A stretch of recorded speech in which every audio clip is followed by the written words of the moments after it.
The scene on a perfect night for football in Columbia, South Carolina. And about 2.5 hours ago, Gamecock walk just off Garnet Way, across Bluff Road and into the locker rooms of Williams-Brice Stadium. For Steve Spurrier, Mike Davis has been a mainstay in the South Carolina backfield with back-to-back games of over 100 yards on the ground. Vandy quarterback Austin Carter Samuels has had a great start to his final season and hopes his Doors can pull a road upset tonight. It's the Commodores of Vanderbilt and the Gamecocks of South Carolina in a key SEC matchup next. Whoa, what do you got there? Barry Palmer. The SEC on ESPN from Columbia, South Carolina. Just about set for the Gamecocks and the Commodores. Before we kick, we check in with the third member of our team, Holly Rowe. Holly. Well, after the Georgia game, Jadeveon Clowney in his post-game press conference said, I told the coaches they've got to put me somewhere else. He is getting frustrated at teams running away from him. In the 64 plays that opponents have been running the football against South Carolina's defense, 52 of those have been away from Clowney's side. He actually had a meeting with his defensive coordinator, Lorenzo Ward, on Sunday. Ward has given him the freedom to change sides pre-snap. He said, just talk to Chaz Sutton. If you think the play's running away from you, flip ends. So watch for Jadeveon Clowney to move a little bit more tonight. He said, I'm getting sick of running and chasing on the backside of those running plays. He wants to be more involved and make some plays for his team. And we were talking with Coach Spurrier, and he said what we've said all along, that play against Michigan in the bowl game has been shown so many times that everybody thinks he's going to make a play like that on every snap. Or at least every other snap. Or right? every other snap. James Franklin's done a remarkable job with Vanderbilt in his third season. And they definitely feel that they not only can compete, there are no moral victories anymore for Vanderbilt. They expect to win every time out. And by the way, they are on a 4-game winning streak in the SEC dating back to last year. 80 degrees, clear skies. It'll cool off a little bit more.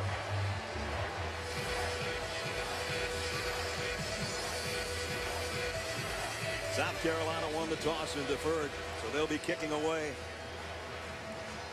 Darius Sims and Torin McGaster back deep. Landon Ard to kick, and here we go at Williams-Brice to the corner. It's going to be fielded at about the 3-yard line, and he's not going to get to the 20. Dropped at about the 16-yard line. Austin Carter Samuels, who transferred from Wyoming a couple of years ago, now the undisputed starter. And he's an interesting story, and he's a pretty darn good quarterback. I like him. I've watched him on film this year. He's got good poise. The ball's out of his hands quickly. Pretty good accuracy throwing it, and he can also move and scramble in the pocket. The guy we talked about, Jordan Matthews, is to the bottom of your screen. First snap from the 17. He's looking that way and goes that way and is complete out to the 21-yard line. Pick up a 5 as we take a look at our Chick-fil-A impact players. Jordan Matthews, we've already talked about him. He's got a catch already. Jerron Seymour gets his start in the backfield. On the other side, Chad Sutton makes some plays because they run away from Jadeveon Clowney. And Kadidrix Marcus is back in at safety. And I think that should shore up the secondary a little bit tonight. Right away, we see something that Vanderbilt does a lot. They bring an extra offensive lineman in, number 50, Jelks, and he's lined up in the tight end position.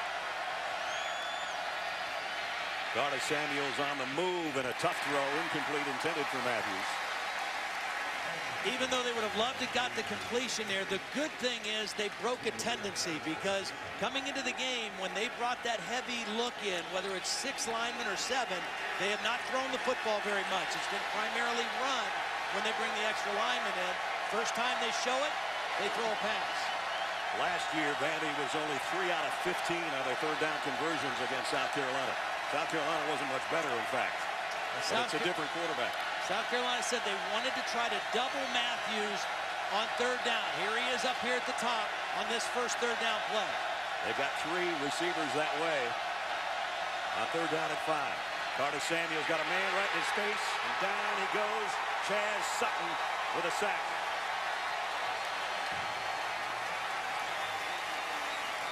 Not sure I understand this protection, because this is just a defensive end, Chaz Sutton, that comes unblocked.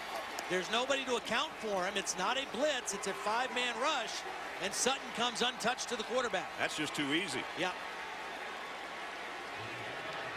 So Taylor Hudson's going to have to punt. And a 3 and out for Vanderbilt on their opening series. Bruce Ellington waits back near the 40-yard line. He's been kind of quiet so far this year due to injuries. He fields this one at the 46 on the fly.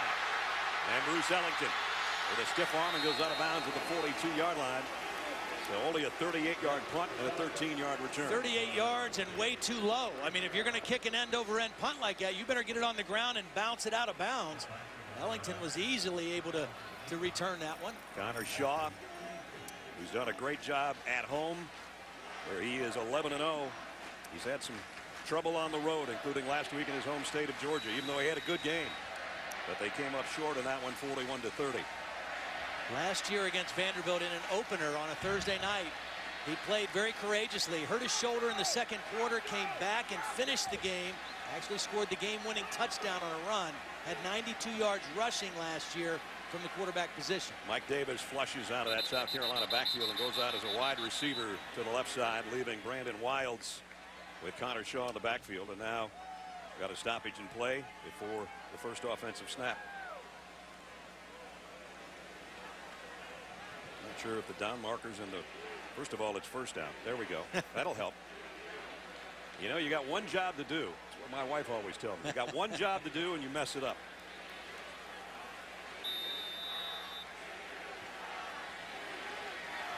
So now we'll snap it at the 42-yard line.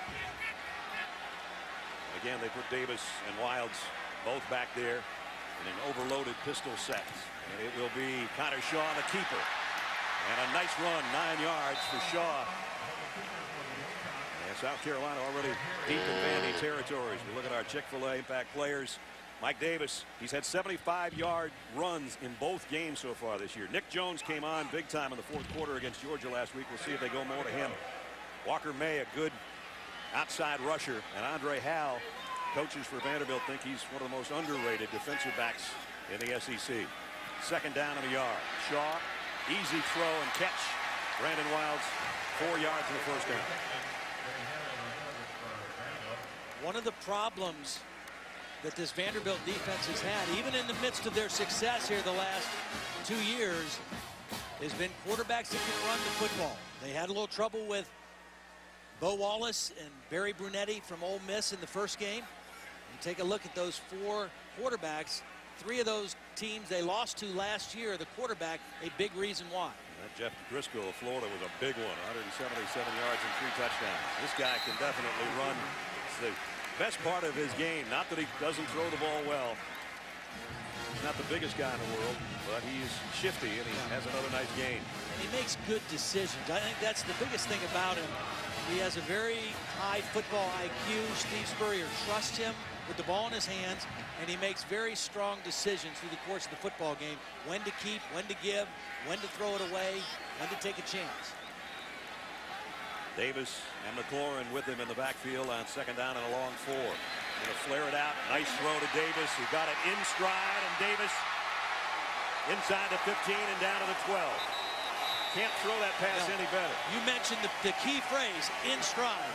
When you throw to a running back, you don't want to make him slow down or reach back for the ball. You want to let him catch it quickly out in front and get his eyes ahead so he can make one guy miss in space. And that's exactly what Davis was able to do. Because the ball was well thrown, he could make the first guy miss. So first down at the Vandy 12-yard line. And Shaw keeps it and only got back to the line of scrimmage. Kenny Ladler that time comes underneath from the secondary, made the stop. Now last year, I think the reason there was so much opening for Shaw to run is because of Marcus Lattimore. There was so much attention by the Vanderbilt defense on Lattimore that early in the game, that's when Shaw had some running lanes. And it appears that way in the ball game so far tonight. Mike Davis coming into the game, over 100 yards in both his first 2 starts, and Connor Shaw has some running room. Lattimore had 110 yards and a couple of touchdowns in that win last year. Shaw from the shotgun goes to the end zone, touchdown, and it is Nick Jones.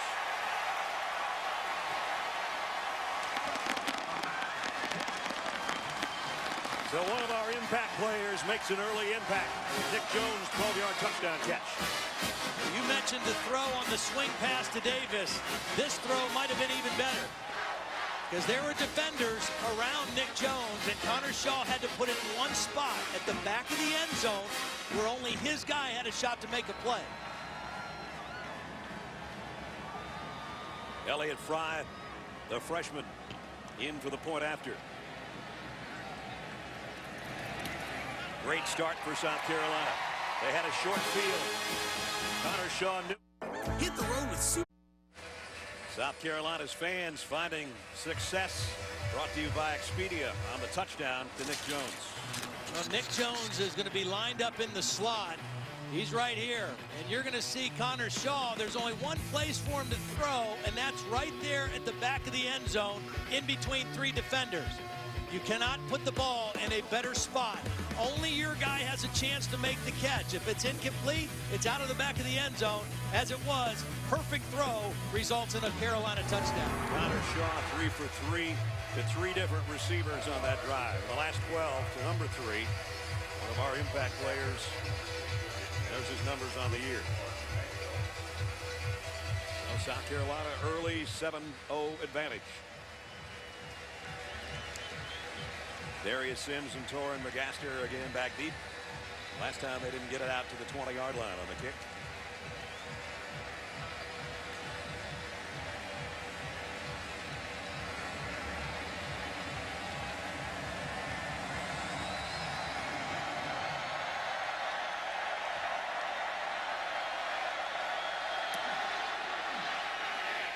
This one should be returnable as well, right from the goal line.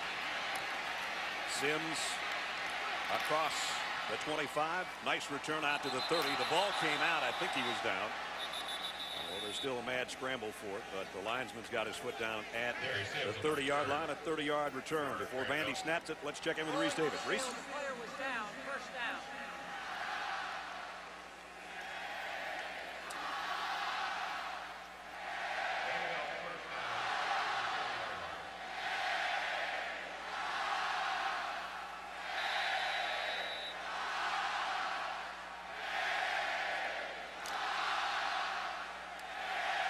So it was everything everybody expected it to be, and maybe then some. Here's a toss to Seymour. And Ron Seymour puts his head down and takes the tacklers out of bounds, including Hampton. He kind of ran over there at the end. 7-yard gain. Vandy's going to go a little tempo here. Well, it's the way of the world in college football now, and it's very smart. Carter Samuels rolls. He might keep this. Fakes the pass. Easily gets the first down. And tiptoes out of bounds without getting hit. Steve Shoy, his tight end, was an intended receiver, and as soon as he saw his quarterback start to run, he became a blocker, and his block enabled Carter Samuel to get the first down. Scrambled out there for 11 yards. And so it's out across the 47-yard line.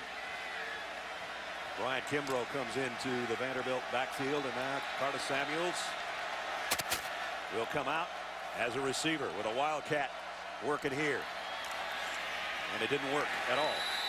Another nice play by Kelsey Quarles that time on that defensive front. It's not the only guy on the defensive line, Jadeveon Clowney, that can play. Right. Those other dudes can too. Well, we've already seen an early sack by Chaz Sutton, and Sutton and Quarles are the two guys that need to step up.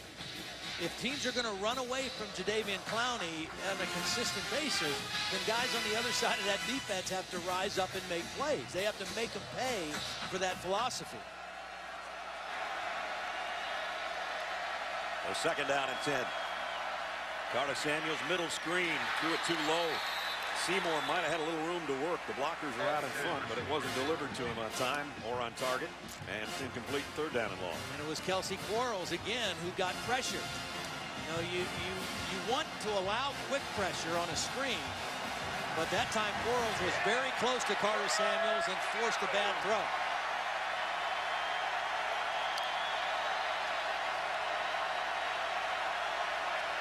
Three wideouts for Carter Samuels, who was set up in the pistol, and I think will end up there eventually. He does.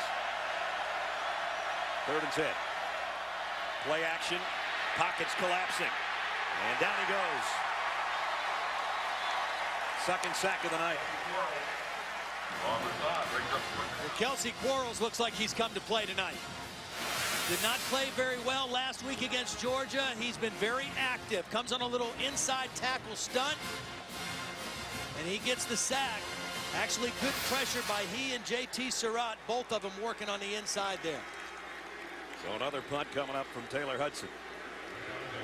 And you hear the chance of Bruce for Ellington, who had a nice return on the last one and got him in Vandy territory the last time he fielded a kick. And this one, he's going to backpedal and take it inside the 10 and got level.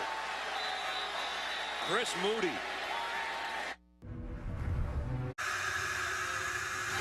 ESPN College Football Primetime is presented by Hampton Hotels. Feel the Hamptonality. And in part by Nissan, premier partner of the Heisman Trophy. Boy, Cocky wanted out of there. Yeah. Thought he was on a rotisserie or something inside the cage. And his game beat on. Darius Sims made a great play on the special teams to hit the punt returner Bruce Ellington back at the 7-yard line. So South Carolina does not have good field position this time. They started their last drive there with the Vandy 42. Big difference. Mike Davis hit, bounces off. Nice second effort. Could have lost 2, picked up a couple. Yeah, actually ducked under the tackle and was able to get it forward a little bit. This is an important defensive possession for Vanderbilt. One thing about this season, they're 1-1, but they've been a very slow starting team. They've only scored 3 points in the first quarter of their 2 games. Now they've been very good in the second quarter, 56 points in the second quarter, but they can't afford to get behind quickly and early in this one. Connor Shaw from his own goal line on a seam route in and out of the hands of Rory Anderson, his tight end. Nice hit defensively by Wake Forest to make him cough that football up. And you know what? It was a good hit and a clean hit. So much discussion about the new targeting enforcement of penalties this year. Watch, he goes low. He doesn't go up around the head or neck area. It's a good solid hit by Herring and jars the ball loose. So here's a huge third down for the Vandy defense to try to get the ball back. A third down at 7. Showing a 3-man rush, going to drop 8 into coverage here. Shaw, quick throw, complete, first down. Goes right back to his tight end. Big target against a zone coverage. And Rory does a nice job. He's in the slot, number 81. He just turns in between 2 defenders and shows the quarterback his numbers. And that's what you want him to do. You don't want him to drift. You don't want him to be sideways. Show both numbers and let the quarterback throw right in between them. Anderson's had a little bit of a hamstring problem, but is healthy now. And he might be a lot bigger part of the offense tonight. Here's Bruce Ellington, also likewise. Had a little injury earlier in the season, and he seems fresher tonight. Got about 9 there. Nice block by Nick Jones, who caught the touchdown in the first Carolina possession. Whenever you throw those wide receiver screens, whether you throw it to the wide guy or the slot guy, the other wide receiver has to get the key block. Shaw's 5 out of 6 to 5 different receivers so far. Second down and short here, and they're going to throw for it. And it's Ellington again weaving his way through Vandy traffic. Herring, the outside linebacker, made the stop, but they'll move the sticks again. Well, when we saw South Carolina last week, Brad, offense wasn't their problem. They moved the ball well. They ran it well. Connor Shaw threw it well. They had 1 turnover, a very costly fumble by Connor Shaw on the Georgia 25-yard line that stopped a very promising drive and led to another score, and Georgia never looked back at that point. And that was at the end of a first down run by Shaw when he put it on the ground.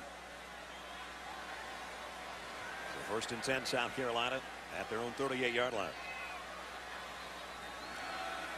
Shaw again to throw. He's going to air this one out, and is it caught? Nope, broken up. Lost it at the last minute. Andre Hall is he is the best corner on this team, and watch him stay with the play. Now he's beat by Shaq Rowland, but he doesn't give up. He keeps his hands in there and he's fighting, and he knocks the ball out. You got to possess the ball all the way to the ground, and Hall does a nice job of fighting it out. He never maintains possession because Hall doesn't give up on the play. Bob Shoop, the defensive coordinator for the Commodores, said that he thinks that guy might be one of the more underrated players in the entire league, especially as a defensive back. Connor Shaw again. Deep sideline. Wide open. Oh, and in and out of the hands of Jeffrey. Shamir Jeffrey. He should have had that. Reading Connor Shaw's body language after the throw, it looks like there might have been some kind of a miscommunication on the route. It looks like Connor Shaw expected him to go a little bit deeper, because that should have been an easy throw and catch. Hall was given a lot of ground out there that time, and that should have been a very easy completion for a first down. Instead, it's 3rd and 10. 8th play of the drive. We'll see if they can convert. Long yardage here from their own 38s. They're going to flip it out of the backfield. Same play they did earlier. Mike Davis, same result. Davis inside the 40. He's still on his feet. And down to the 25-yard line. 37-yard play. Well, again, it has to be a perfect throw. The guy responsible for coverage is a linebacker coming from the inside. Jake Seeland, number 13, making his first start. Took a bad angle to Davis, but the accurate throw by Shaw enabled Davis to catch it without slowing down and get to the corner easily. So 2 huge plays by Davis as a receiver so far. The Gamecocks started this drive at their own 7. Shaw this time is nailed, but he got the ball to Ellington, and Ellington's got another first down. Connor Shaw looks sharp. I mean, he looks on his game. The ball is coming out correctly. It's accurate. He ran early in the first possession, but right now, as a thrower, he is on target. Knows pressure's coming, knows where his outlet receiver is, in this case, Ellington, and gets it to him for a positive gain. He took a shot at the end of that release, but got it out there to the 11-yard line. This is the part of the field where he becomes a threat as a runner. In the red zone, quarterback runs, very effective for South Carolina. They love quarterback draws down here, too. 5:35 remaining in the quarter. South Carolina threatening again. Here comes the quarterback draw. Connor Shaw inside the 5. And around the 3. You put 2 backs in the backfield and you let your quarterback run it, that's 2 extra blockers. No, so you outman the defense when your quarterback can run like that in the red zone. Very difficult to defend. Gamecocks can get a first down inside the 2. Now I'm anxious to see if they do everything from the shotgun here or if they go under center some. Last week against Georgia, they had a goal line stand against them, and the 4th down play was an option out of the shotgun. Here they are on 2nd down in the gun. Ellington looks a little confused about where to be lined up. Davis, touchdown, South Carolina.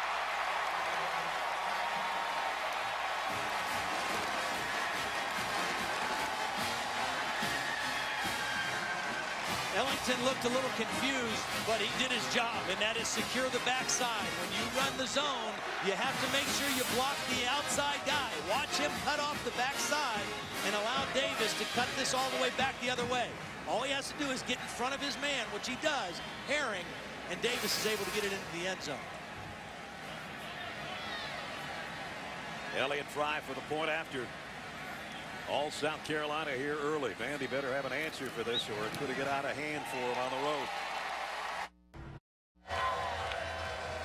14-0. South Carolina don't have much drives better than their last one. They started their own 7-yard line, went 93 yards in 11 plays in just under 4 minutes. And Mike Davis did a lot of the work on that drive as a receiver, as a runner, from 4 yards out for the touchdown.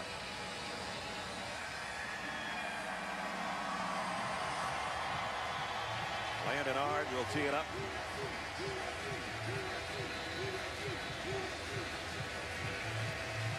That's Darius Sims, the near man.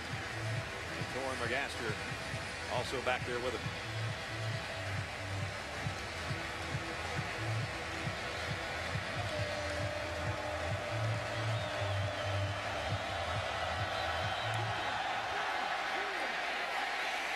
Sims 2 yards deep. Out he comes across the 15, won't make the 20 again. Jadeveon Clowney, we talked about the fact he was a little bit frustrated last week by where he played. And this was his comment in that press conference Holly talked about in the pregame. just very frustrated. I told Coach, man, you gotta pick me somewhere else, you know. In the middle, if you want to, I don't know, somewhere I can make some plays, help my team put us in position to win games. But really, they just ran the ball away from me, took me out of the game tonight. We'll see where he lines up. He's going to line up in his regular spot. And that's where he's been all night tonight. But Quarles and Sutton have played pretty well so far in the early possessions for South Carolina. Kimbrough in the backfield with Carter Samuels, who comes up firing a little bit behind Matthews, his intended receiver, incomplete. Here's part of why it's frustrating for Jadeveon Clowney, is because as we see a little tempo now from Vanderbilt, teams are more and more going to that. It forces you to line up quickly. On the ground, Kimbrough found a little bit of running room this time, out to the 26. It not only forces the defense to line up quickly and show you where a guy like Clowney is, but it also, a lot of teams line up quickly, but they don't necessarily snap it quickly.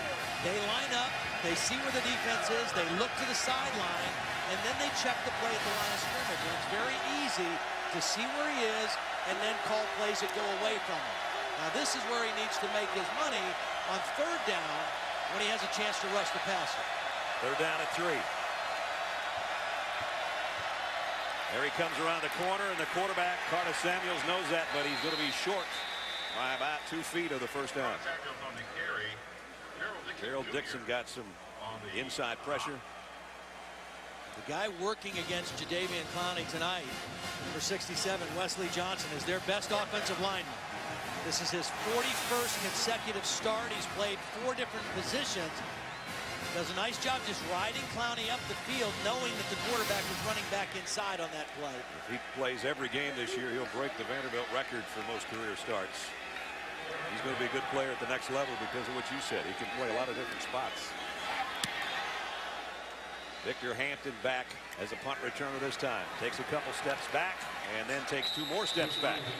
Nice hustle down there by the Vandy special teams. Herring made the stop. A loss of 4 after a 44-yard kick. We thought we'd see Dylan Thompson. Apparently, we will when we come back.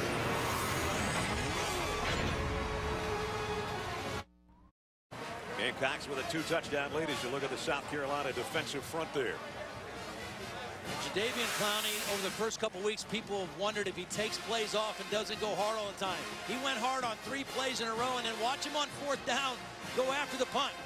I'm surprised he's even in there on the punt team, punt return team, I should say, but he goes hard after that. I just think he plays a lot harder than people give him credit for, but again, people expect big plays all the time. Here's Brandon Wilds. They faked the fly sweep and went back to the left side for no gain. We're going to get a gain here from Reese Davis. Reese, what do you got?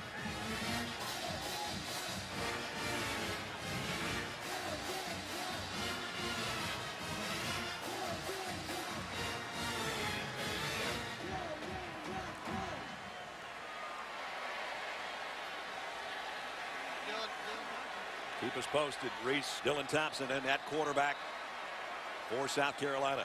And he comes up with a quick slant to the tight end, Anderson, and he's got a first down. Now, this is not a surprise for us. Steve told us yesterday that he wanted to play Dylan, that he thought he deserved to play some. It certainly doesn't have anything to do with Connor Shaw being off. He told us last week we might see him too, but he said Connor's home state, Flowery Branch, Georgia, wanted to give him every opportunity in Athens to try to win that game. And he told us, yeah, I think you're going to see Dylan. We're going to throw him in there sometime in the first quarter. And here he is in the first quarter, and he comes up slinging it complete to Demir Bird. He's got another first down. Now, Dylan Thompson doesn't offer the same dual threat capabilities of Connor Shaw, but he can make some throws that Connor Shaw may not make as easily. Nice block out there by the other wideout to free him for the first down. And so South Carolina sits right at the midfield stripe with a 14-0 lead. Play action. Thompson fires complete, wide open is Shaq Rowland. First down inside the 35. Pickup of 17 more. There's evidence right there of his arm strength. From the far hash, throwing the out to the wide side of the field. This is a long throw. And the ball doesn't have a whole lot of air under it. Nice shot to the outside to Rowland. And moves the chain. Down to the 33-yard line. First and 10. High snap. Gets it to Brandon Wilds. Weaving his way. Nice run. Didn't look like he was going to get much. But he found a little crease in there and picked up 7. Vanderbilt is trying to keep their defensive line fresh. They're rotating 4 at a time. Right now they bring their starters back in. I don't think they got their guys out. I don't think they got everybody off the field. I don't see a flag, but there was at least one person that wasn't to the sideline. Now I do see a flag on the far side at about the 28-yard line. Yeah, they've been trying to substitute all 4 guys at the same time. And that time the guys got on the field in time, but not off. Pretty good job by Dylan Thompson getting the ball snapped before they had left the field. Matt Leffler's our referee. Here's the call. First penalty of the game. Offside on the defense. That penalty is declined. The result of the play is first down. Yeah, I guess they could have called anything there. There was offside. There was too many white jerseys out there. A lot of things happening. At any rate, it moves it in the red zone again at the 17-yard line, where it's 1st and 10 for South Carolina. Wouldn't be surprised to see Dylan Thompson attack the end zone right here. He's looking that way. Comes short across the middle to his safety valve, Wilds, and he's got a 1st and goal. Good decision. He was looking to Nick Jones, who was running a corner route, which would have been a touchdown. He didn't like what he saw there and does the smart thing, drops it underneath to Wilds. See, he's looking left. He's looking for Jones. Doesn't like it. Dump it off and let Wilds get what he can get. What he got was down just outside the 3-yard line. Thompson's 5 for 5 throwing the football. 1st and goal, South Carolina. Ellington in motion and now sets up the same spot he was earlier. And now Dylan Thompson on the ground shows that he can run like Connor Shaw, at least from 3 yards out. Touchdown.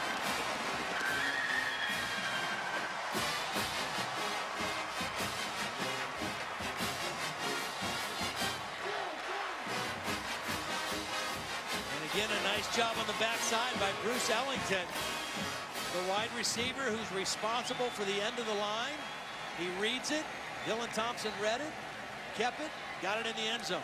South Carolina like a machine here for the first 14 and a half minutes of this game. Elliott Fry, point after is good. Better. Gamecocks have won 11 games in each of the last 2 years. That has never happened before. And Steve Spurrier pretty proud of that. He has some mementos that some fans have given him that he's got up in his office stating that very case. 11 wins back-to-back seasons. Pretty darn good.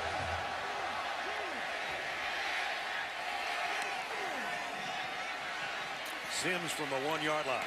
This time he's got a little bit of room to work. And the kicker's going to have to help cut him down. 34-yard return as we check in with Holly. Well, Todd, you were talking about Jadeveon Clowney playing hard on their last defensive series. He is really battling through this right foot soreness. He arrived at the stadium tonight wearing a walking boot. Somebody told us they saw him on campus in it this week. His foot got stepped on in practice, according to the coaches, last week. He continues to wince on the sideline. He keeps telling his guys, man, this is really hurting. He's fighting through it, and the problem is in the stance he gets down in. The right foot is that push-off foot that he's getting that motor from. He's fighting through it. Thanks, Holly. First down. And it's a wildcat for Kimbrough here. Trying to follow his blockers, even has his hands on his blocker's backside. Picks up 4. Kimbrough, a sophomore out of Memphis, not the biggest guy in the world. 5'8", 185 pounds.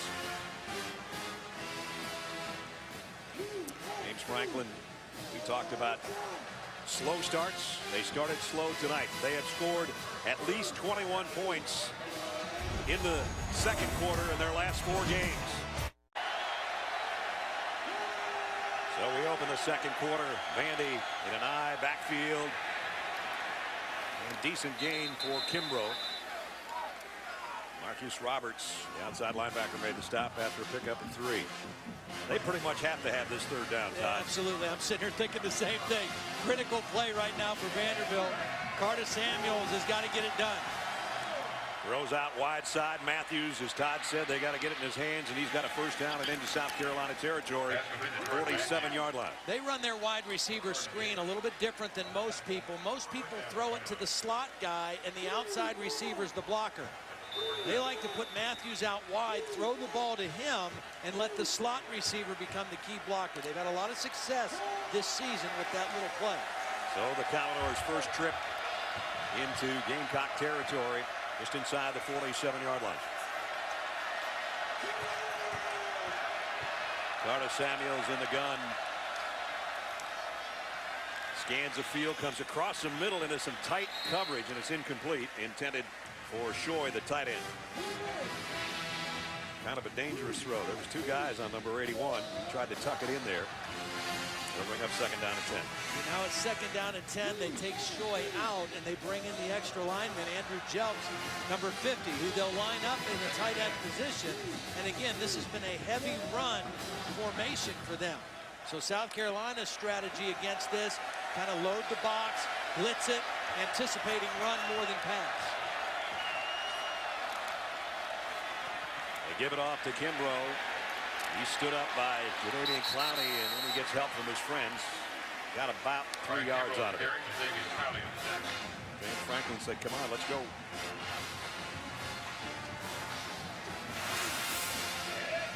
This time they run Jadeveon's way. Yep.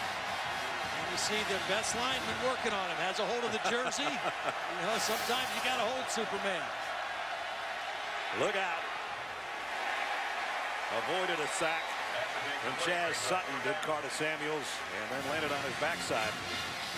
Well, Sutton chased the quarterback, and Clowney played the screen.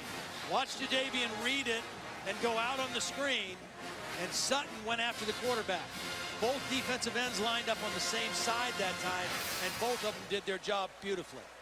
So they did convert 1 third down, but now they find themselves in a 4th down and have to punt again. 4th down and 7.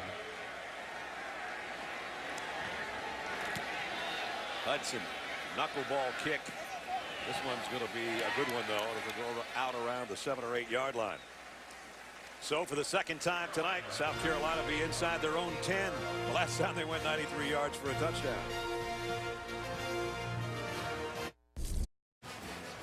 13:26 remaining till halftime. Time for our trivia question. In the history of the Associated Press Bowl since 1936, Commodores have only defeated 2 ranked teams in true road games. Who are they? I'll give you some time on that one.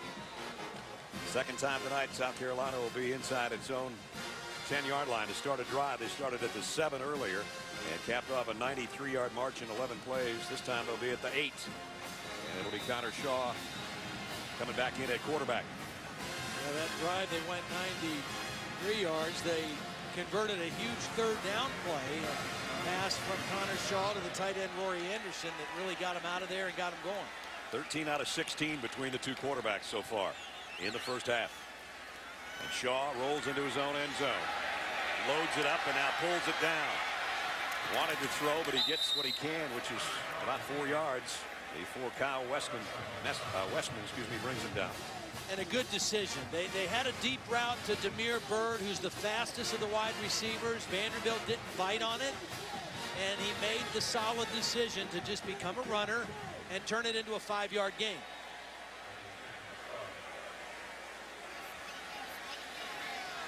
Mike Davis checks back in. Ellington, the slot man. Anderson, the tight end, with 3 receivers to the near side for Shaw on second down and 5. Blitz coming. Shaw lobs a middle screen to Davis, and he's got room to work. Mike Davis all the way out to the 30-yard line. 18 yards. Looked like almost a perfect play right there. Yeah. Really nice job by the tight end Rory Anderson, number 81, who was lined up in the slot. Is going to come right into the middle and get a key block on the linebacker, 13. Watch that. There's the key block, and Mike Davis did a nice job of reading the blocks and getting the ball upfield. And now it's Ellington on a slip screen on the outside. They only got a couple. Stephen Clark holding on for dear life over there on the corner. For the last 4 or 5 years, Vanderbilt has played very competitively against South Carolina, and South Carolina has not scored a lot of points against them. But tonight, they don't seem to have any answers for Carolina's offense. They have got it going on, the run and the pass, both quarterbacks making good decisions, and they really have this Vanderbilt defense off balance. Second down at 7. From the 33, Connor Shaw loads and fires deep sideline, incomplete, intended for Anderson. And he wanted Anderson to get a little closer to that sideline and try to hit him on the back shoulder. Incomplete. So brings up 3rd down and long. And that hasn't been a problem so far for South Carolina tonight. Not yet. I think if you're Bob Shoop, defensive coordinator, you got to go after Connor Shaw here. Even though he's a threat to run, I don't think you want to play zone defense because he's been on with his accuracy and decision making. I think you go after him. Wilds is behind Shaw in the pistol set. Shaq Rowland and Ellington one way, Anderson and Nick Jones the other. Shaw is going to air it out long for Ellington. Over the shoulder catch, perfectly thrown. And he beats the freshman Darius Sims all the way down to the 30-yard line. See, they like to run that fade route from the slot because that gives them a lot of room to throw over the outside shoulder. Got a lot of space between that route and the sideline. Steve always loved that route in Florida with his quarterback and wide receivers.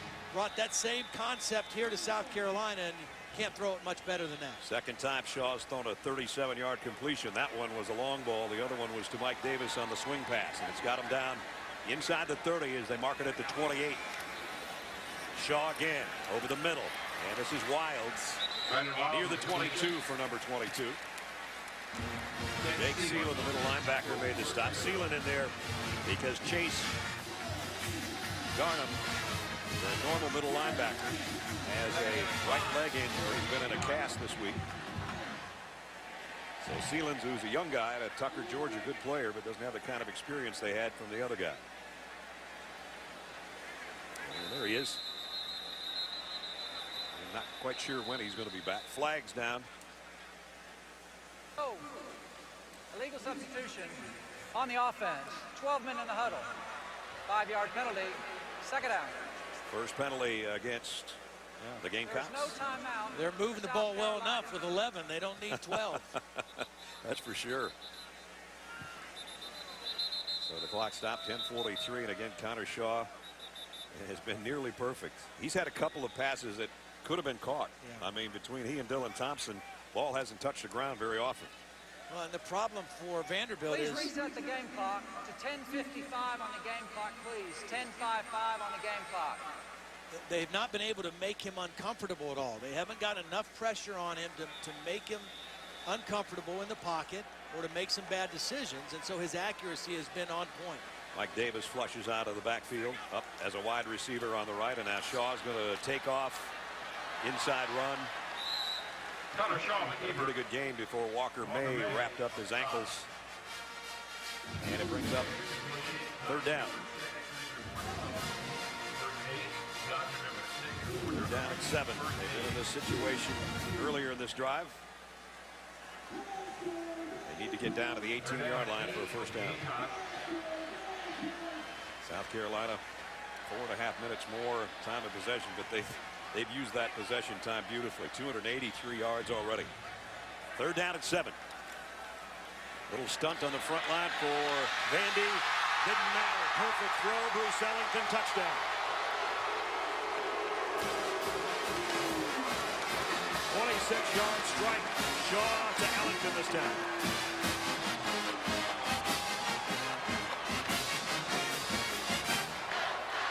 You know a quarterback's feeling it when he feels he can throw a ball in between two tight defenders.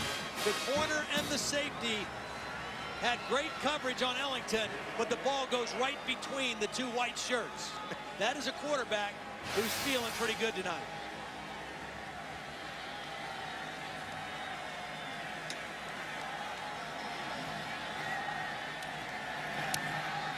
Extra point is good. Falls. ESPN College Football Primetime. Brought to you by the all-new Sierra. Designed and engineered by GMC. That's professional grade. And Aflac, official partner of the Heisman Trophy. As the fountain at 5 points. Vandy wishes Carolina only had 5 points. 28-0.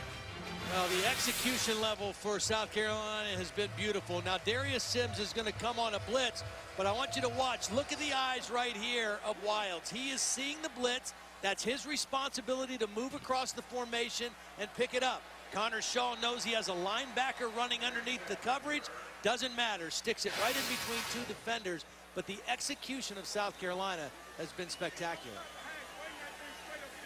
Ellington career high in receptions. We expected him to be a big part of their offense. With some knick-knack injuries earlier, he hadn't been. And a second ago, the kickoff down to Sims around the 5. And again, barely gets to the 20-yard line. And we've got a Wake Forest player down as Harding Harper, I think, a backup middle linebacker.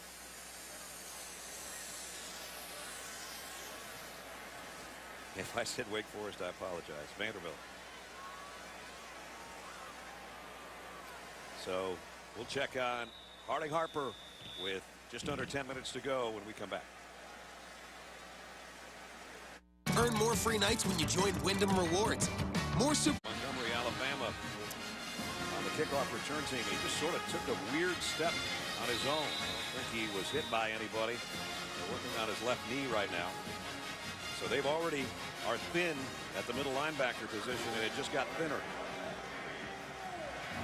Commodores on offense in the Wildcat. And this time it works pretty well for Jerron Seymour, who picked up 8. And we check in with Reese Davis. Reese.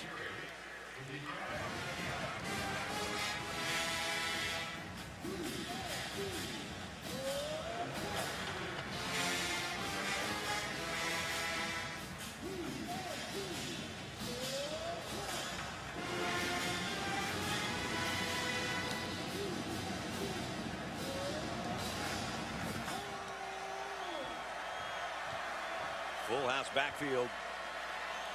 Carter Samuels wants to throw. He's flushed out of the pocket. Got away from the first guy and the second.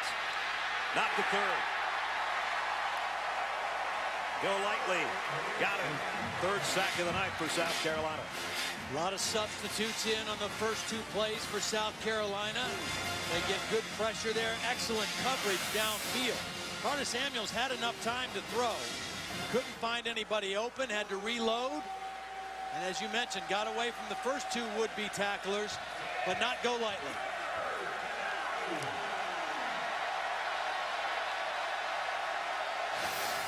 So now you've got 3rd down and 12. And only 1 3rd down conversion for Vanderbilt so far tonight. Not much of a play fake. Carter Samuels is going to try to get it on his own, and he won't. Jimmy LeGree made the stop, and it's punting time again for the Commodores. Last week in Athens, this South Carolina defense gave up 537 yards. It was the most in a game since 2007 when they gave up 651 to Arkansas. A much different looking defense tonight. I mean, they are on point, and as Steve Spurrier told us, Vanderbilt only 48 yards of offense, and he said, hey, we just got to get them lined up faster and then just go play. And they have. 3rd 3 and out for Vanderbilt now, and they've got a punt again.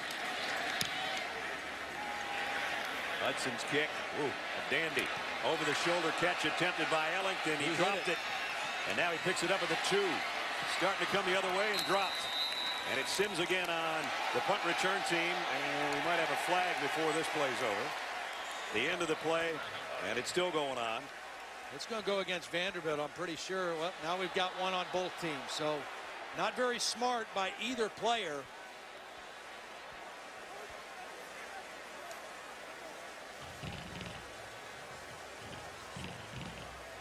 Let's see if we have 1 or 2. The first one was clearly on Vanderbilt. It would have hurt there. You know, they had him pinned down inside the 10 again, but it was going to bring it out. But then I think the second flag was against South Carolina. After the play, unsportsmanlike conducts against each team on number 28 White and number 3 on the South Carolina. If I rule those penalties offset, first down. Timeout. So a 75-yard punt. Penalties going either way. Offset the situation. And Ellington dropped right there. All Gamecocks right now. 28-0. All South Carolina right now. Earlier we had asked you in the history of the AP poll and our Aflac trivia question, the Commodores have only defeated 2 ranked teams in true road games. Who are they? Georgia in 2006, and in the following year, South Carolina in 2007. Right now, Vanderbilt's in a load of trouble here, and it doesn't matter where South Carolina starts their offensive drives. At least so far it hasn't, but this time Mike Davis is stopped for only a 1-yard gain by Kenny Ladler. And Dylan Thomas in for another possession. Right now, South Carolina is on pace for 900 yards of offense. Ledge. They've had 34 plays, no negative yardage. Only 6 plays with no gain, 4 incompletions. It's been almost perfect. Yep. Well, Steve was so disappointed because in both of the first 2 games, they didn't run more than 60 plays. And here comes Dylan Thompson running at quarterback. He's already scored on the ground tonight, and he almost got a first down there.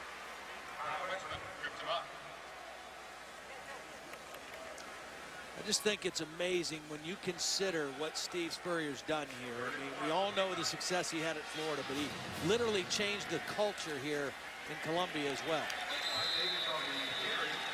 First down. Westman makes the stop.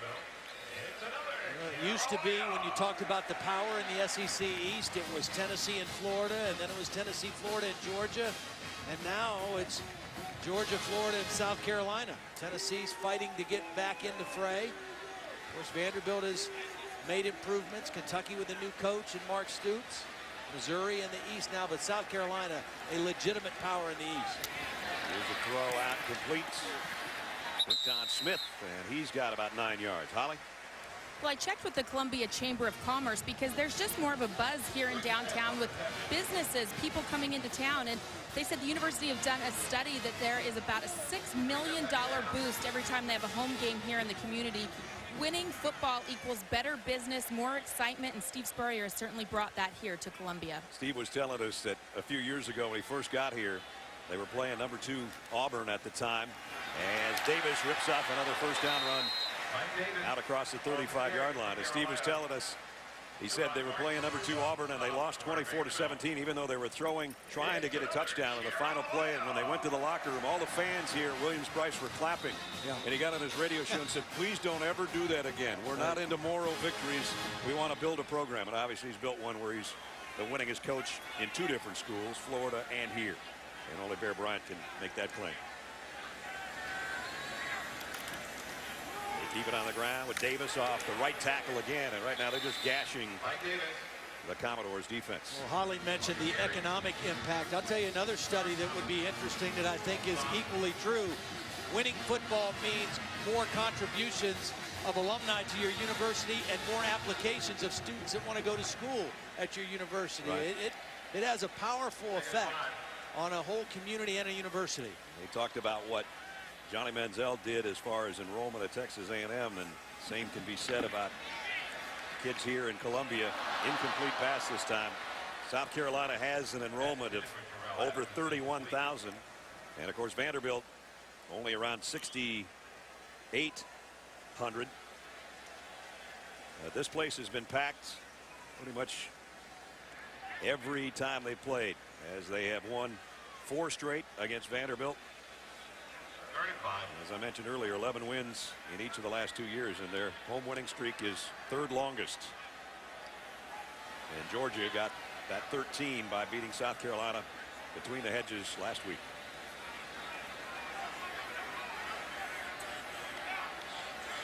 So 3 wideouts for Thompson on a 3rd and 5. They're going to run some option here. And he's going to keep it, and he's going to get the first down. Yeah, he must not have liked what I said about him not being the same dual threat guy that Connor Shaw. I think that option is just an automatic play against a certain defensive look. It's not determined that he's going to keep it or pitch it, but it's wide open. And when in doubt, don't pitch it out. Good decision, and got the first down easily. So the junior out of Boiling Springs, South Carolina, has had 3 big runs tonight, 1 for a touchdown. And now the 9th play of the drive, and they're back in Vanderbilt territory. This one's batted up in the air. He caught his own tipped ball. So he's got to attempt a completion to himself. It would have been 2nd and 10 on an incompletion, and it's 2nd and 10 on a completion. So blitz. Andre Hall got a hand on the football. And at that point, Thompson has the decision, either catch it or just bat it down to the ground. It's 2nd and 10, virtually either way. They actually lost a little bit, and that would be the first negative play of the night. Now they go positive play, and it's intercepted. There's a negative play, and a nice play by Stephen Clark. Interception and a run down the sideline, still on his feet. Clark bouncing off, guys. Inside the 20, Clark. He's all the way down to the 1-yard line. What a run back on the interception. And there goes the visor.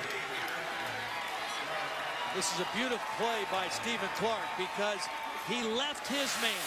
Watch Stephen Clark leave the outside receiver and peel back for Ellington. He felt the throw coming underneath. He left his man and went and picked the ball off in front of Ellington and then made a nifty run back after the interception. That was a 69-yard return down to the South Carolina 1-yard line.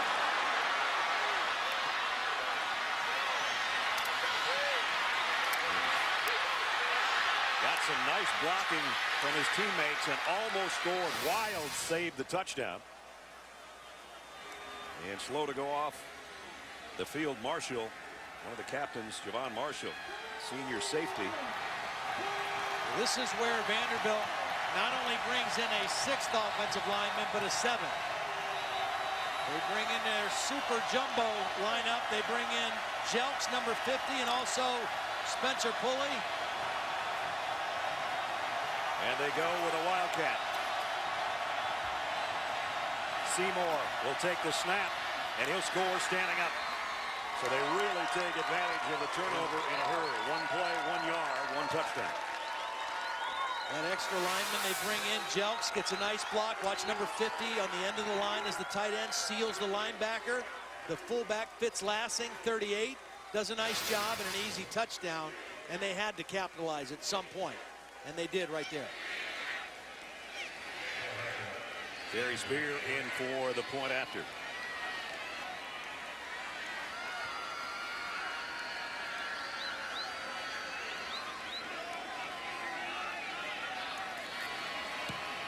And the extra point up and good.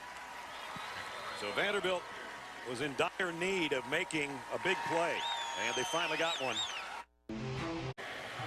3:38 remaining in the half. You like a good burger, right? I wish I'd have gone with you because that looks like it's one of the best I've ever seen.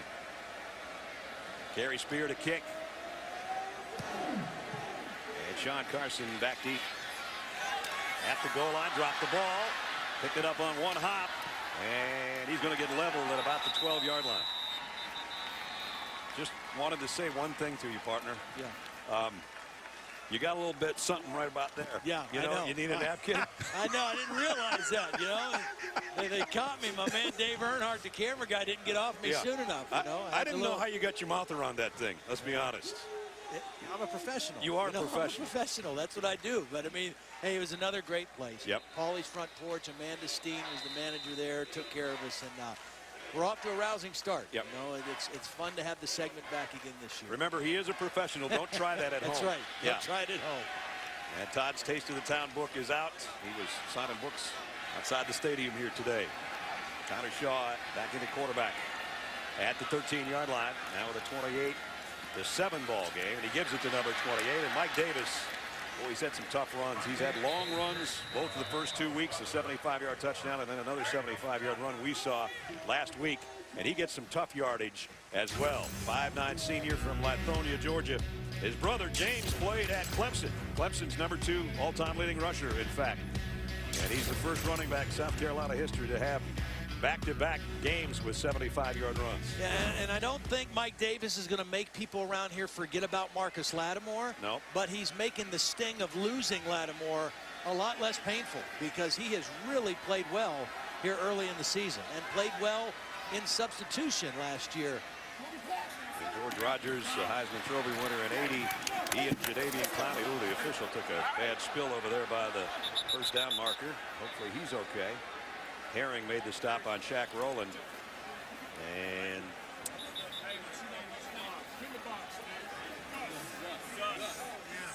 we'll wait to see if our official's going to be all right. The trainers from both teams come flying out there. He was right at the first down stick and trying to get out of the way and backpedaling. And well, we had the official and we had the chain gang. Right. They couldn't get that out of the way. He couldn't get out of the way. I think he tripped over that and he got hit. Hope he's okay. Not only taking one in the knees, but also kind of banging his head on the turf when he hit. We'll check on our official for sure when we come back. Water damage can cost you thousands. And he'll get a nice ovation as they take him off on the cart here. Normally you don't get a good ovation if you're an official.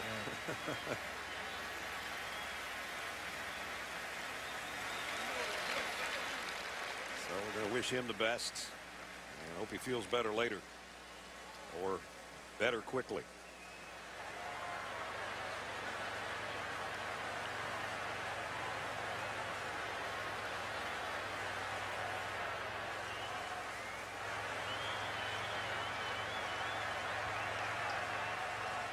Meanwhile, the alternate takes the field. They bring out the chains to mark the ball, and apparently it's going to be short of the first down by about the length of the football.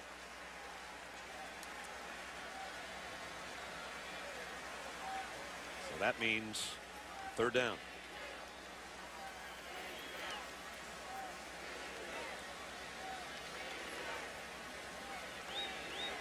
The good thing is when something happens to you, there's almost no better place to be other than a hospital than a football stadium. Right. And the Gamecocks will take the field again. Now it's third down and about a foot. With a big lead, with a little over 2.5 to go in the half. Connor Shaw will come up under center. As Todd said, in short yardage last week against Georgia, they couldn't do this. This time they do. And if they'd have done that last week, they might have scored a touchdown. Yeah, they might have. It was a 2-score game at that point, and Steve Spurrier elected to go for the touchdown on 4th and 1. Not sure if he would get that close again, and they were stopped. And Georgia was able to run out the clock then from that point on. South Carolina's perfect on third down tonight. 7 for 7. A little bit of a high snap, but he gets the handoff, fakes the handoff to Davis, keeps it himself, and not much of a gain. This is the play we were talking about last week. They got down in there. It first started with pressure, and Connor Shaw had to run. Then a designed quarterback draw, which they love in the red zone. And Davis comes up about a yard shy. Yep. Here's the option we were talking about. That one didn't have a chance either. We talked to Steve about that, and taking that ball off the line of scrimmage with the shotgun. He said, yeah, we're going to change that. Wow, not a nice run by Davis. That had a little bit of everything. Looked like he was going to lose about 3. Spin move, broken tackle, pick up 8. He runs hard, and they substitute Wilds enough for him that they keep both these guys fresh. And they both run with power and strength. See if they can stay perfect on third down. Yep. And then some. Out to the 41-yard line. Now, obviously, you have some fatigue working with this Vanderbilt defense. This is a lot of offensive plays in the first half that they've been out there. Mike Davis running with low center of gravity, got good pad level, and hard to tackle. Under a minute to go in the half. Connor Shaw deep in the middle, wide open, ball is out. Caught and then recovered. Nick Jones made the catch. It came flying out, and Ellington covers it. Well, they may end up taking a look at this to see if it's a completion. I think it was. Secures it, then he got hit. It's close. Well, they're going to take a look at it. And Connor Shaw tried to get a snap before the replay, but they stopped play there. But the point is, Connor Shaw has been right on point throwing the football. The only thing that Nick Jones did there. The previous play is under further review. The only thing that Nick Jones did there was he took his eyes off the ball at the last minute to see where Ladler was, the safety, coming at him. Watch. Took his eyes off the football at the last minute, and that might have been what prevented him from securing the catch.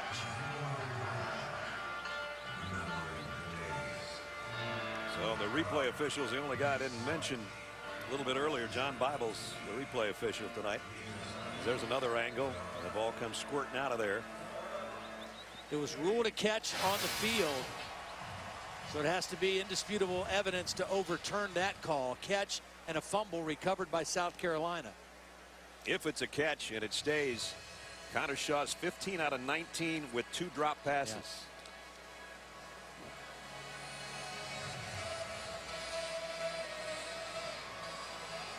It looked like to me that he did catch the football, but he didn't tuck it away. He caught it and kept it out away from his body, and Ladler was able to get his shoulder pad on the football. But we'll see what they call. With the exception of the interception thrown by Dylan Thompson that Vanderbilt took all the way down to the 1-yard line, it's been South Carolina with a near perfect performance on both sides of the ball. Just that one miscue. They ran 59 offensive plays in the opener against North Carolina, 61 plays last week in the loss in Athens to Georgia. So far in the first half, 50 plays. So they're well on their way to their most productive offensive game by far. The truck tells me Steve Landis is the replay official tonight, not John Bible. He's filling in for John. So we await what Steve's got to say and what Matt will tell us, our referee. Steve's had a pretty good night with the exception of that one drop kick of the visor on the interception. And this one's taken a while. I wonder if when he gets grass stain on the visor, if he has to wear a new one the next week, or maybe even at halftime if he's got another one in there for him. Backup visor? Yeah. Yeah.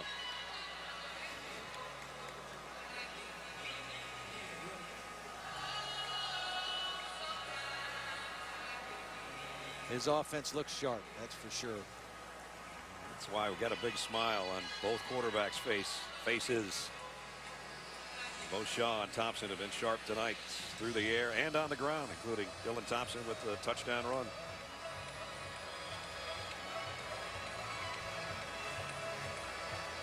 Well, this one is close enough that it's taking a long time.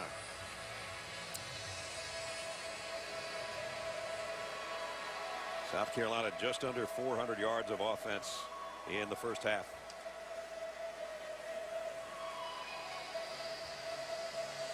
And that's usually what you get for a game, much less a half.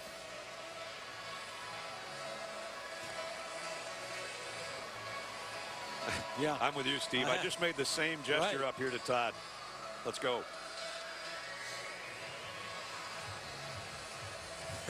What's taking so long?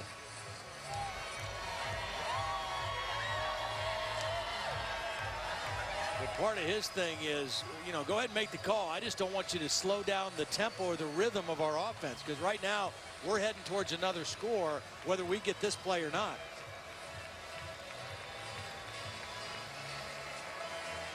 There's about 6 minutes of our life we'll never get back. After further review, it was an incomplete pass. It will be 2nd and 10 on the 40-yard line. Gamecock operator, please reset the game clock to 51 seconds, please. 51 seconds. So incomplete pass. And it goes back to 51 seconds. Beautiful throw. Nice play by Ladler, getting in there and making contact with the football. And Nick Jones just not able to secure it. And as Todd said, you talk about slowing momentum down. Gamecocks offense has been standing over on the sideline for that entire time, trying to keep that pace going that they had going. They're going to try to score one more time. They've got 50 seconds and all 3 timeouts. Shaw runs up the middle. He'll be dragged down by Baron Dixon. Only got a couple of yards, so it's going to be 3rd down and 8. Pretty athletic play by Baron Dixon, because Connor Shaw usually able to slip away from plays like that. Timeout, Vanderbilt. That's the first charge timeout of the half. So Vandy takes a timeout with 39 seconds. They'd like to get the ball back, but the way the 3rd down conversions have been going for South Carolina, they might never see it no matter how many timeouts they might call. One of the sport's greatest rivalries continues with a pivotal matchup. Yankees trying to keep their wild card hopes alive. They'll take on the East leading Red Sox. Yankees and Red Sox tomorrow night 8 o'clock on ESPN and live on Watch ESPN. That's some pretty good company. Buchholz is joining there. Tell you what, it's an exciting American League wild card race right now. You were into it last night at dinner, man. My Cleveland Indians are they're right there in the thick of things. Have a nice schedule the rest of the way out. And hopefully we can see them make it in there. Well, perfect on third down to this point. Can Connor Shaw pick up another one? Third down and a long 8. 3 wideouts to his right. He looks that way. Now comes back and going deep in the middle and overshot Shaq Rowland. And there's the first third down attempt that is not a completion for Shaw. So the timeout by Vandy was good because they're going to force the Gamecocks to kick first time tonight.